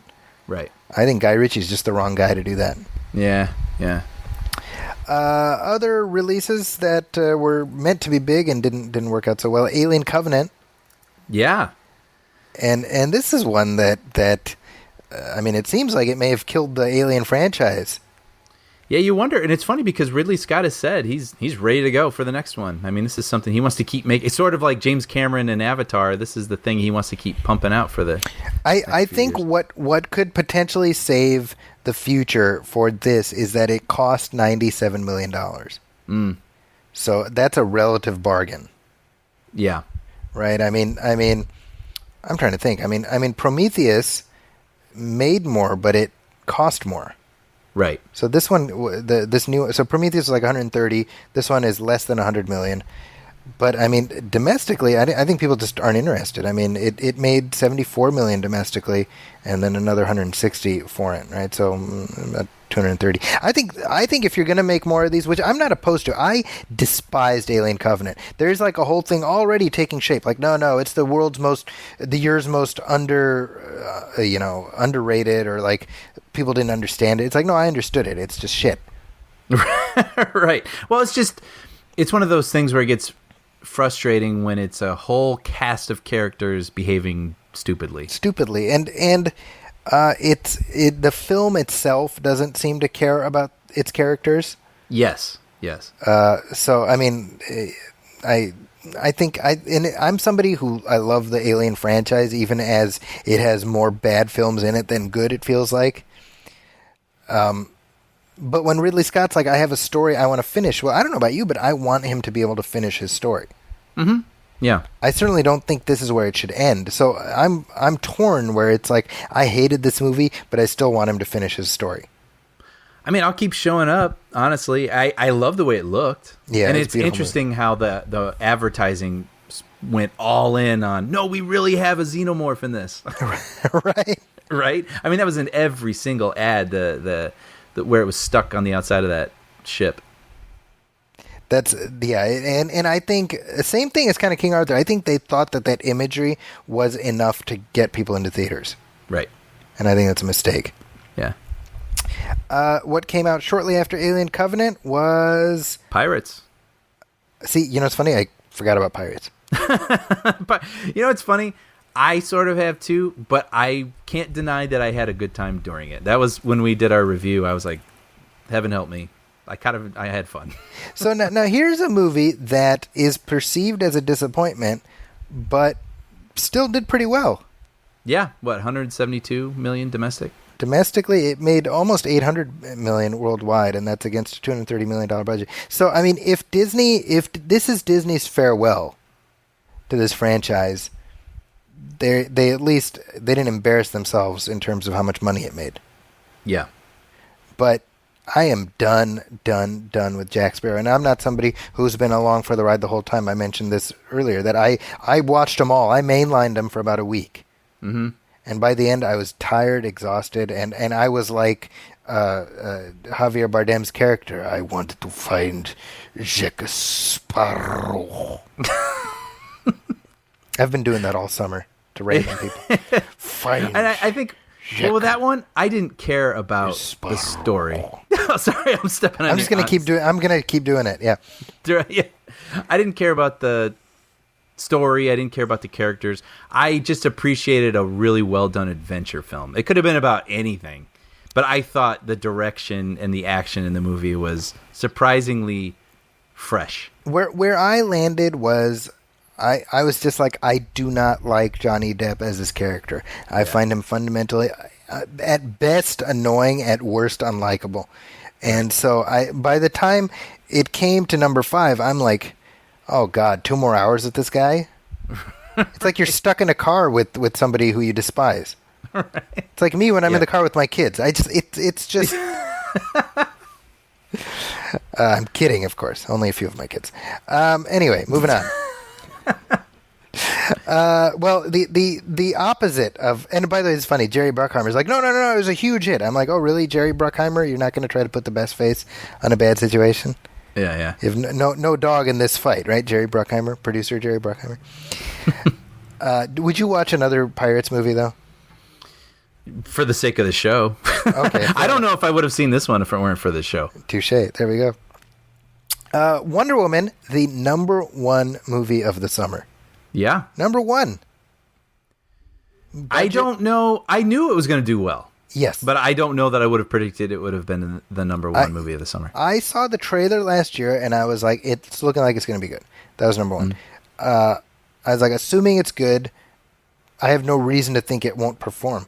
I never in a million years would have believed that it would beat all comers, and it would continue to play, by the way. This thing opened in beginning of June. It has played straight through the summer, which is damn near unheard of. Yeah. And I saw it more than once in the theater, and I enjoyed it more the second time. So, I mean, it's a good movie doing well. So that's great. Yeah, and in terms of the comic book or the superhero genre, here are the top 5 movies. Number 1 is The Avengers. Number 2 is The Dark Knight. Number 3 is Age of Ultron. Number 4 is The Dark Knight Rises. And number 5 is Wonder Woman. Wow. Yeah, and that's domestically. So that's not internationally. But still, I mean, massive win for Warner Brothers. I don't think there's any way to try to dog this. This is just good reviews. Audiences love it. It's the Triple Crown. You know, and I hope that they learn the right lessons from this as they move forward. I mean, obviously, we're going to see Wonder Woman front and center for a lot of the promo for the Justice League movie, I have to imagine. Yeah. But I'm telling you, I'm hoping that this is good news for the Aquaman movie, which is filming right now. Yeah, and this movie felt very different than Batman versus Superman and even Man of Steel. So yeah, hopefully each character gets the movie befitting them. Yeah. You know what I wouldn't mind doing, Brian? I was thinking about this. I was like, before Justice League comes out, I wouldn't mind watching BVS again with you and doing a track over that. Sure. I think that could be something really interesting. Yeah, I mean, I'm one of the people, I didn't think much of it in the theater, and then I watched the director's cut, and it didn't suddenly make it a masterpiece, but it did enhance it, definitely. Yeah, I mean, maybe we watch it and we talk through, I mean, just not dogging on the movie, but, you know, stuff that works, stuff that, you know, like we do in our tracks. Yeah. That might be a fun one. Folks, let us know. Is that something you want to hear? I'm down for it, but, you know. Sure, same. Anywho, you know, a movie that opened just after Wonder Woman is Captain Underpants. Yeah. Nobody watched Which I did not this. see, but... Nobody did. You're not alone. Right.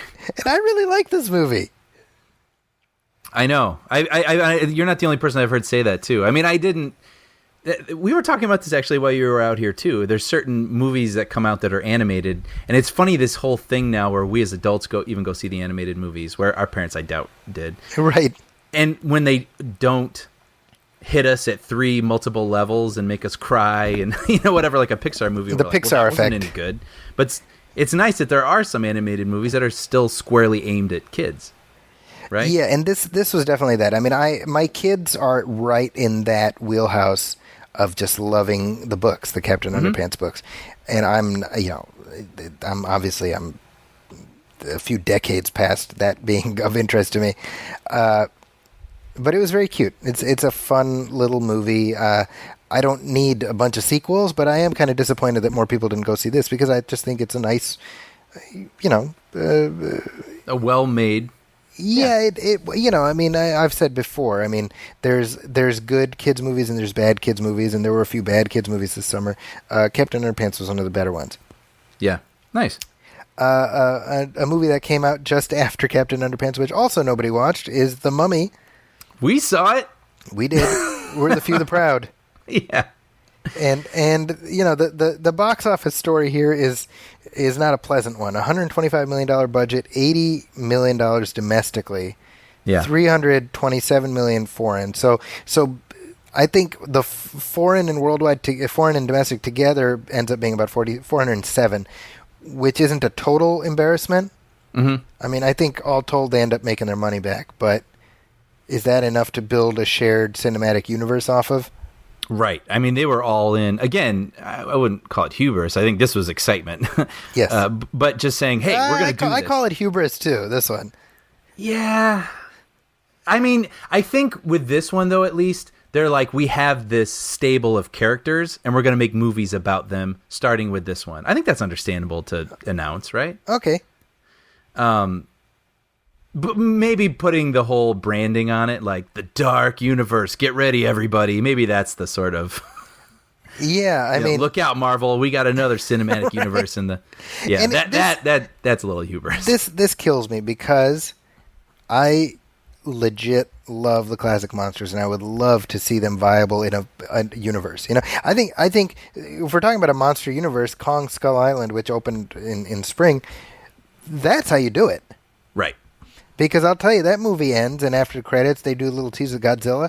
And I, who going into Kong Skull Island was like, I could not care less about a movie called Kong versus Godzilla, was like, take my money, I want to watch Kong fight Godzilla. Right. You know? So I have no idea if what's going to happen with this Dark Universe thing. Have they actually started filming any of the follow-up movies? I don't know. Because I think the I don't next one was Bride of Frankenstein, right? Yeah, with Angelina Jolie. So this is how like vaporous the movie is. Has she officially signed on? Like, is that? I don't know, but you know what also is telling is we're unabashed Tom Cruise fans. Yes. We're like, when he does something, we get excited about it. But Yes. we did not think much of this movie. And you know, it's funny too because I was telling you I just recently watched Jack Reacher 2, which I had missed. Yes. And it wasn't very good. That wasn't very And good The either. Mummy wasn't very good either. And you're like, ooh. Like, the reason I like Tom Cruise so much is he's kind of dependable. His movies tend to be dependable. He picks movies that land within a certain range. Yeah. So it was a little surprising that these two were... I don't know. I don't know exactly where they went wrong. They kind of snuck by him, it feels like. Yeah. Like, you know, his usual shields that he has that filter out kind of terrible movies. Yeah. You know, I don't know.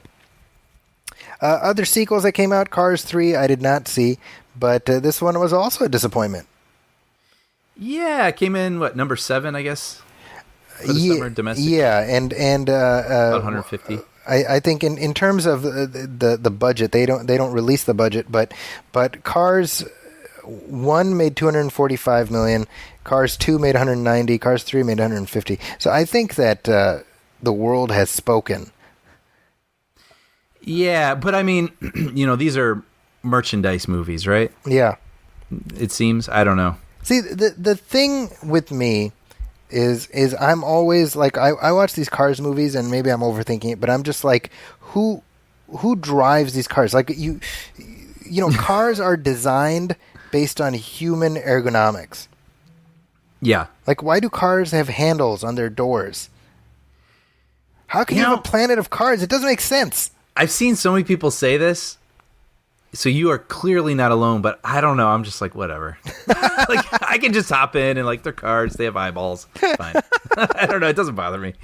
I think. I mean, I haven't seen I'll tell you. any I of them think since you know one, what? If there were people in the world that, like, if it was like Toy Story, Yeah.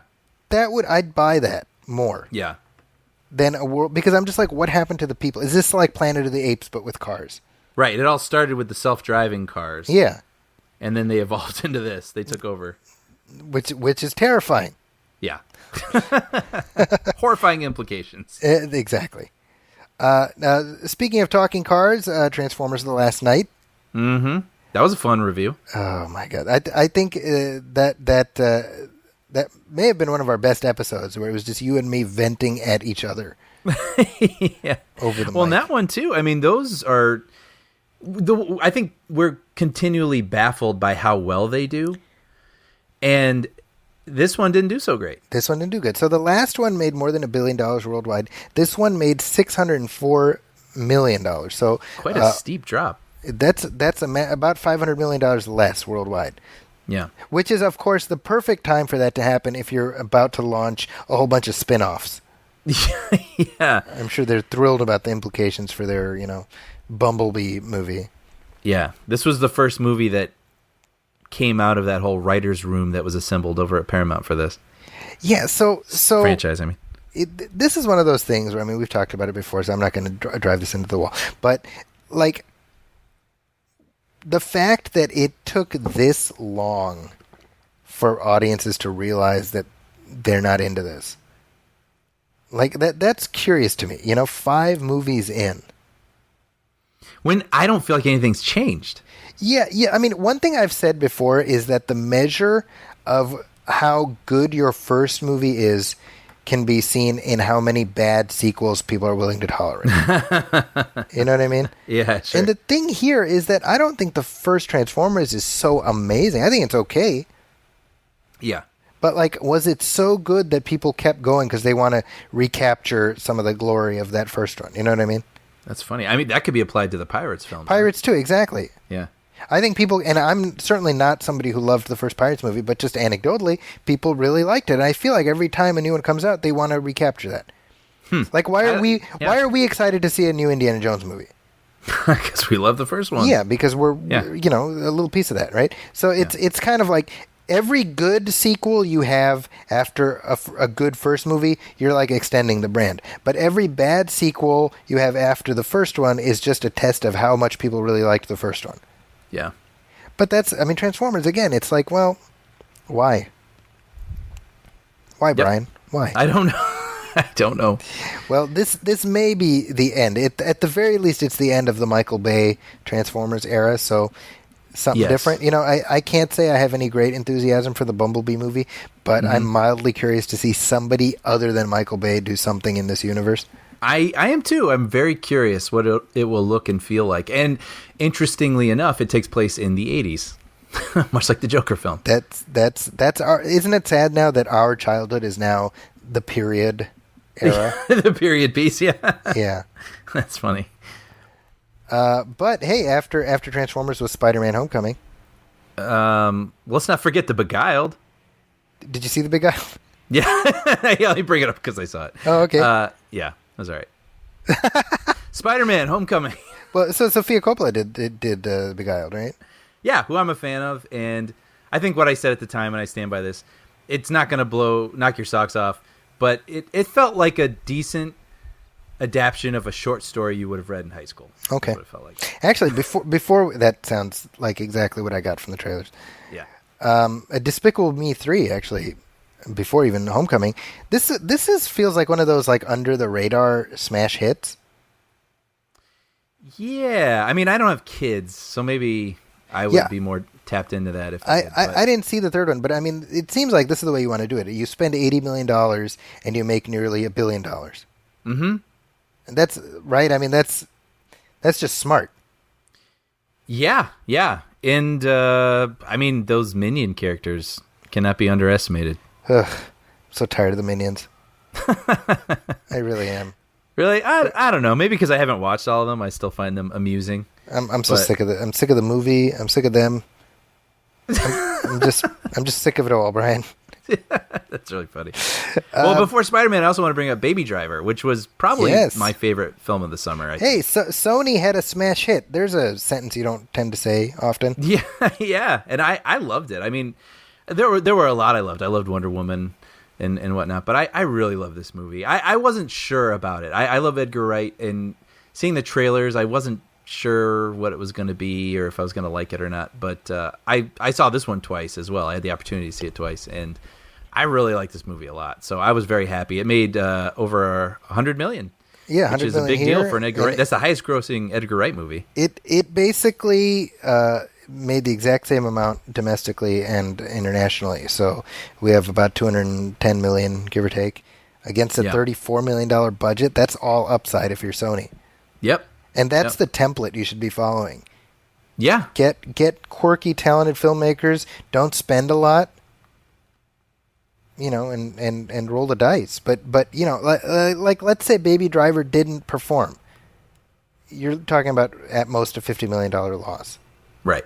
Right, and that's something you make up for if you're Sony because you have Despicable Me. Sony had a good summer actually. Now that no, they're Universal. Oh, you're right. I'm sorry. No, you if you're Sony, you wait for the Dark Tower to make that up. Oops. All right, we'll get there in a second. But let's talk about Spider-Man: Homecoming. Smash hit this thing. Well, speaking of Sony, now Sony.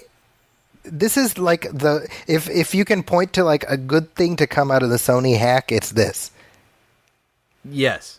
Right? Because, you know, remember when the Sony documents were hacked, one of the things that got leaked is that they'd considered partnering with Marvel. And once that got out, people were like, yes, partner with Marvel. Yep. And that's how it happened. And so what did they do? They basically went to Marvel and they're like, can you make our Spider-Man movies for us? Yeah, yeah, And Marvel was like, don't mind if we do. yeah. And honestly, I mean that. I don't know if humility is the right word, but it's just sort of an awareness, and well, this just makes sense, and good on them for doing that. It benefited everybody. Spider-Man Homecoming accomplished a couple things. Number one, it introduced Spider-Man as a viable solo character again by virtue of him being part of this universe, which is awesome. It also introduced who I think is like the perfect actor in Tom Holland. So good. And then number three, and perhaps most importantly, it chopped Avi Arad out of the creative chain for these movies. At least the Spider-Man movies.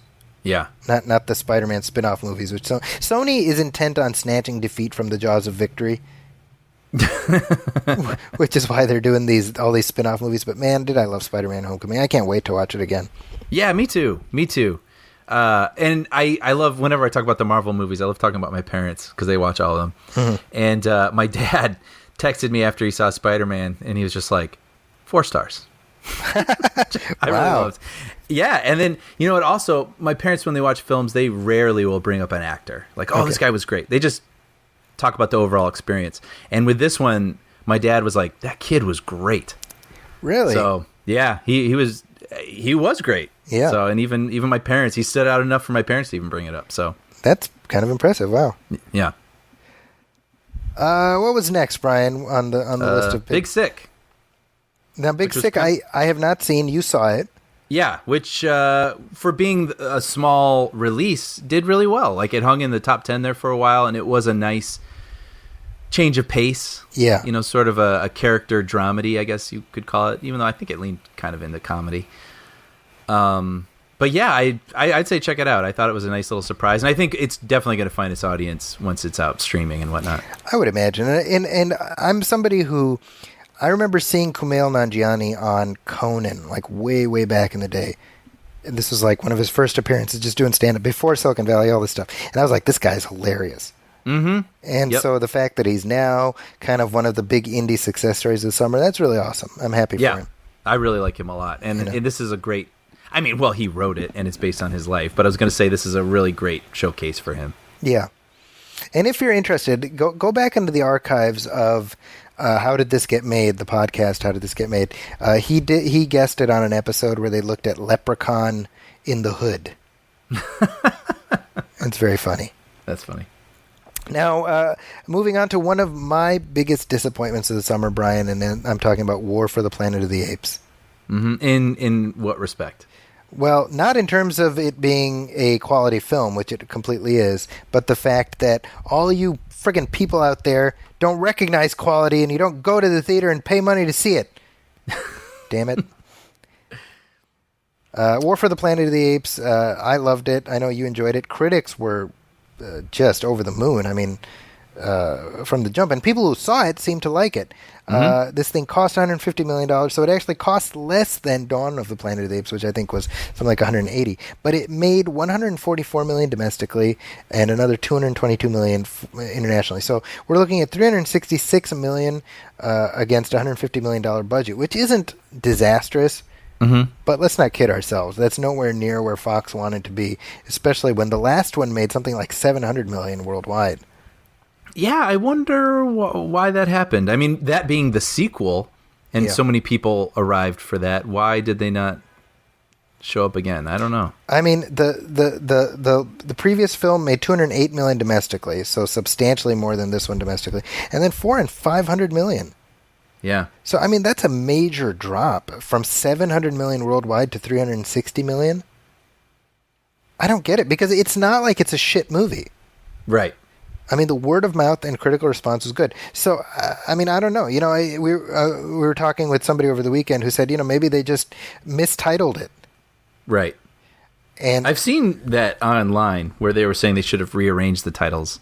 But that's something you can only think about in hindsight. Yeah, in hindsight, Dawn of the Planet of the Apes should have been War for the Planet of the Apes. Absolutely. Right. But, okay, well, what do you do about that? You can't do anything. I wonder if it was just too bleak.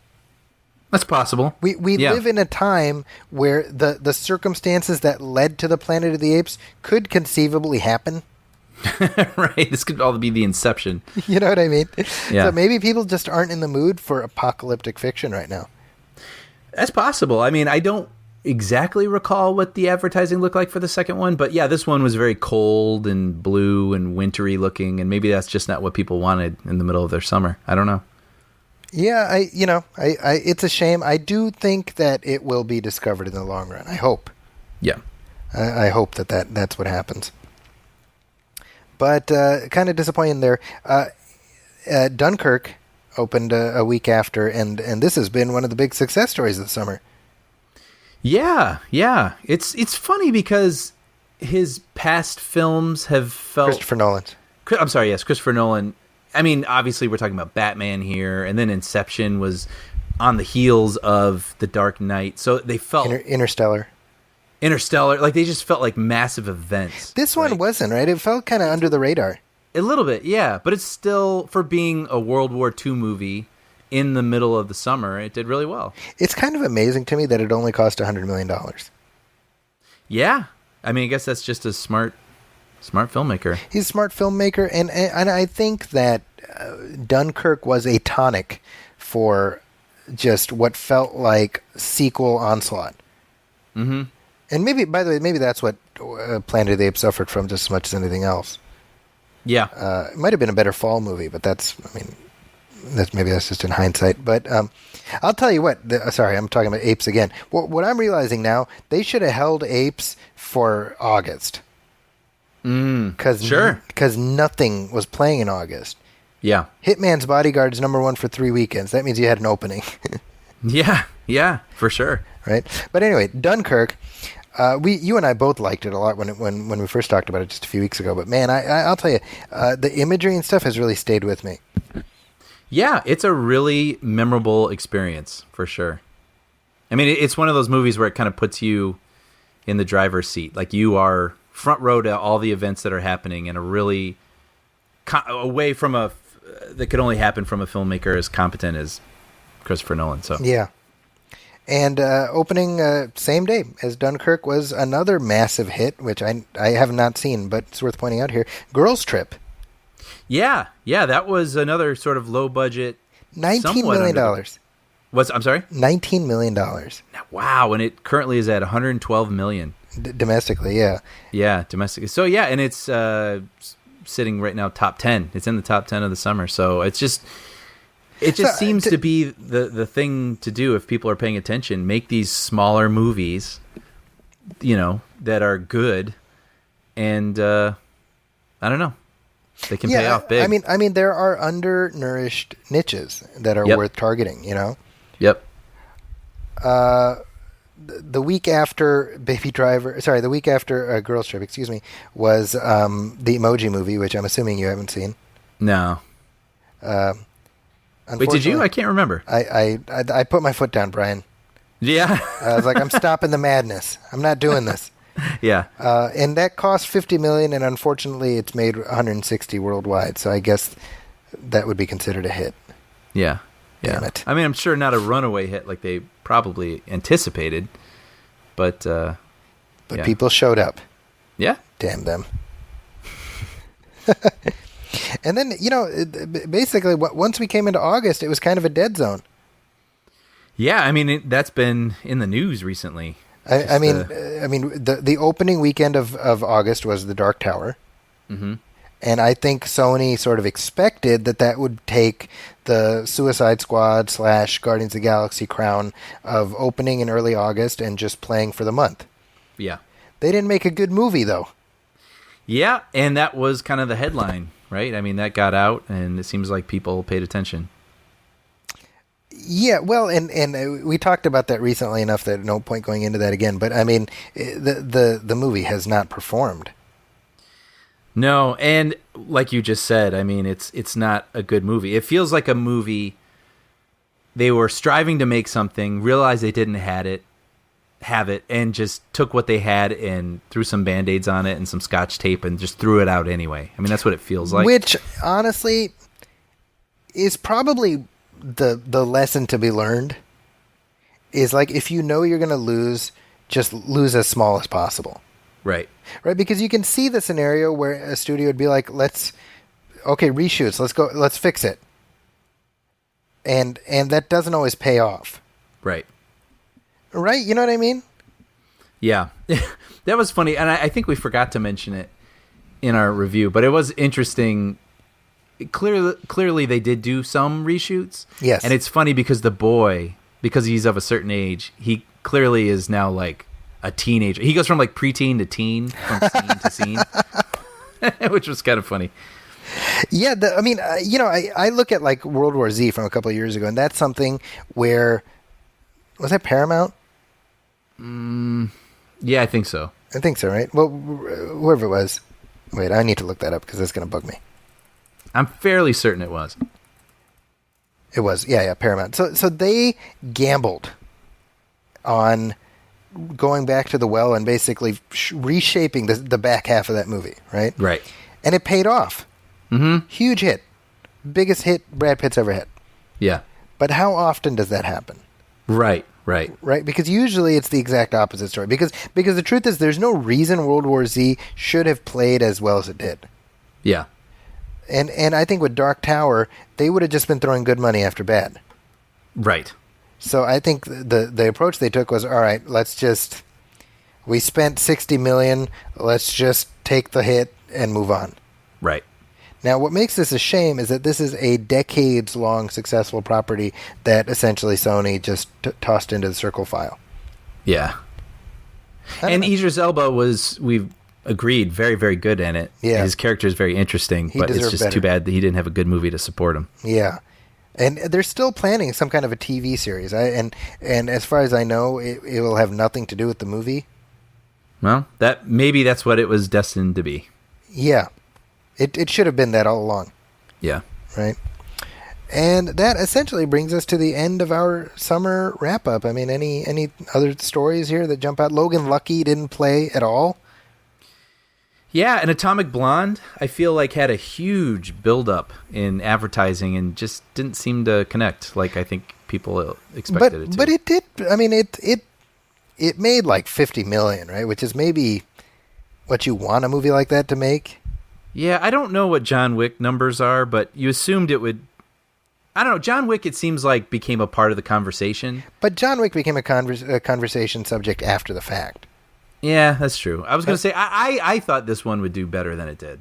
Did you see it? I did not see it. Did you see it? 10, but I'm sorry? Did you see it? I didn't see it. No, I didn't. I had expected I would, but I didn't. Yeah, I was kind of in the same boat. So let's look at the numbers here, just head to head. John Wick cost $20 million and it made $43 million. Oh. Atomic Blonde cost $30 million and it made $50 million. Yeah. This is domestically. Worldwide, Atomic Blonde made $90 million. I not having seen it, I think a movie like Atomic Blonde making almost $100 million, you file that in the win column. Yeah. Especially against a $30 million budget. Yeah. You know, I mean, that's like what you spend on this movie. Oh, totally agree with that, for sure. Know? Oh, and I guess we should probably mention Valerian in the City of a Thousand Planets. Oh, yeah. That's exactly what you don't spend on that movie. Yeah. So yeah. Did you see it? Again, this is when I missed it. No, but this was one I really did want to see in a theater, and I just kind of missed it. Just because it looked like such a spectacle. $177 million. 177. Are you out of your mind? Yeah, that's how much they spent. And here, domestically, it was about $40 million. Yeah. What it made. Yeah. And so worldwide, $210 million. That's there. You don't walk away from that with a smile on your face. $210 million against a $177 million budget. What are they thinking? I know. You don't walk away. Well, I was say you don't walk away with a smile with the budget they spent, but when all is said and done, that's not a bad number for it. It should have just been half that budget. Well, yeah. Okay. Number one, you never give Luc Besson that kind of money because none of his movies have ever made enough money to justify that kind of expense. Right. Number two, not to say he's not a talented filmmaker. Number two, it's a comic nobody's heard of. Number three, you're going to cast Dane DeHaan as the lead. Yeah. I want Hollywood to stop trying to make Dane DeHaan happen. Yeah, there's a few people that people are just set on that we fail to understand. Yeah, and I can see him being fine in a certain kind of role. He's not a Yes. leading man. Right. He looks like a creepy stalker guy. Right. Right? Yeah. Stop it, Hollywood. Just stop. Yeah. Come on. Come on. Come on. But this was a French production, right? Yes, it was. Yeah. But still, 177. I mean, but that means that even the French people didn't show up. Right. Right. Right? This is sort of like Dread a couple of years ago, where even people in England, where the comic book is from, didn't watch the movie. Yeah. Doesn't make any sense.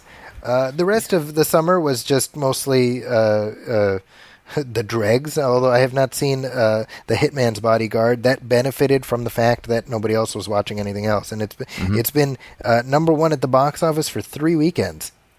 Yep. And that's one I'd feel a little desire to run out to see. I do. It does seem like something I would watch on Netflix or something.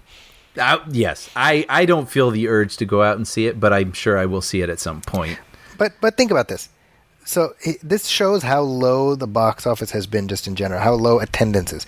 The Hitman's Bodyguard cost $30 million. It has been number one at the box office for 3 weekends, and it has cumulatively made $58 million. Wow. Right? So in other words, attendance in general has been very low, where it's just happening to be at the top of the box office while nobody's watching. Yeah. So it's a hit, but it's not a smash hit by any means. Yeah. And then I may as well throw out there that I saw Terminator 2 3D Yes. as well. I know you'd mentioned that you saw it, and I was kind of bummed that it didn't do a little bit better. I thought if they but I'm given not surprised. I guess so. I mean, Close Encounters, the re-release, did better than Terminator 2, which surprises me. Yes. I just feel like they didn't push it like they could have. Yes. But I really enjoyed the experience. I've seen that movie. Might have been my favorite action film I saw all summer. Yeah, in the theater. I don't think you're wrong. Yeah, absolutely. Yeah. So the story of the summer is one word: pain.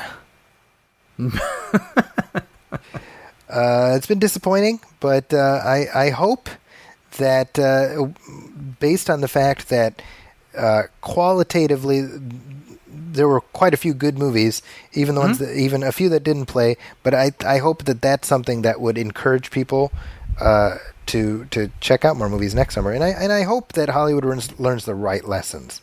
I think Transformers 5 underperforming and Pirates 5 being perceived at least as a disappointment is probably the best possible thing that could have happened this summer. Yeah. Not because I want anybody to lose their job or anything like that, but because it'll discourage people. You know, the hit movies, the really smash hits, are like good movies. Yep. You know, when you look at the top performers, it's like, yeah, you know, Wonder Woman, I'm glad that did well. You know, Spider-Man, I'm glad that did well. You know, Dunkirk, etc. War for the Planet of the Apes, it had to take the bullet. Yeah. I hope that's not the end of the franchise. Yeah. But I think that's a good place to wrap up, Brian. Yeah. Yeah. And, well, now we get into fall and sort of the November, December award season films, and I'm looking forward to it. Well, and our next episode, which will be coming next week, we're going to talk about what everyone's expecting is going to be the thing to snap the box office out of its doldrums, and I'm talking about the Stephen King adaptation that isn't The Dark Tower. Yeah. So It, which is the first of a 2-part adaptation, is coming, and so far word of mouth is good. I'm not generally a horror person, nor are you, but I have to admit I'm kind of excited to watch this movie.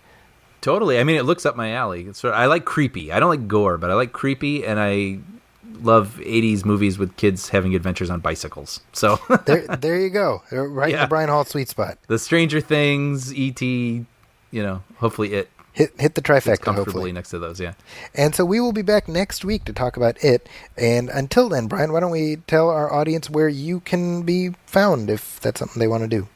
Well, I'm currently writing for a show called Puppy Dog Pals, which you can find on Disney and Disney Junior. And I think you have young kids, or if you love puppy dogs, you will enjoy it. So check it out. There you go. And it is a good show, and it's very exciting to see toys of Puppy Dog Pals at Target and to know that, hey, that's the show that my buddy works on. Yeah, it's really, really cool. As for me, you can find me at my website, Zackie'sCorner.com. That's ZAKIS Corner. And it's also my Twitter handle and my Instagram handle. And you can find my movie reviews at the Huffington Post as well as this show.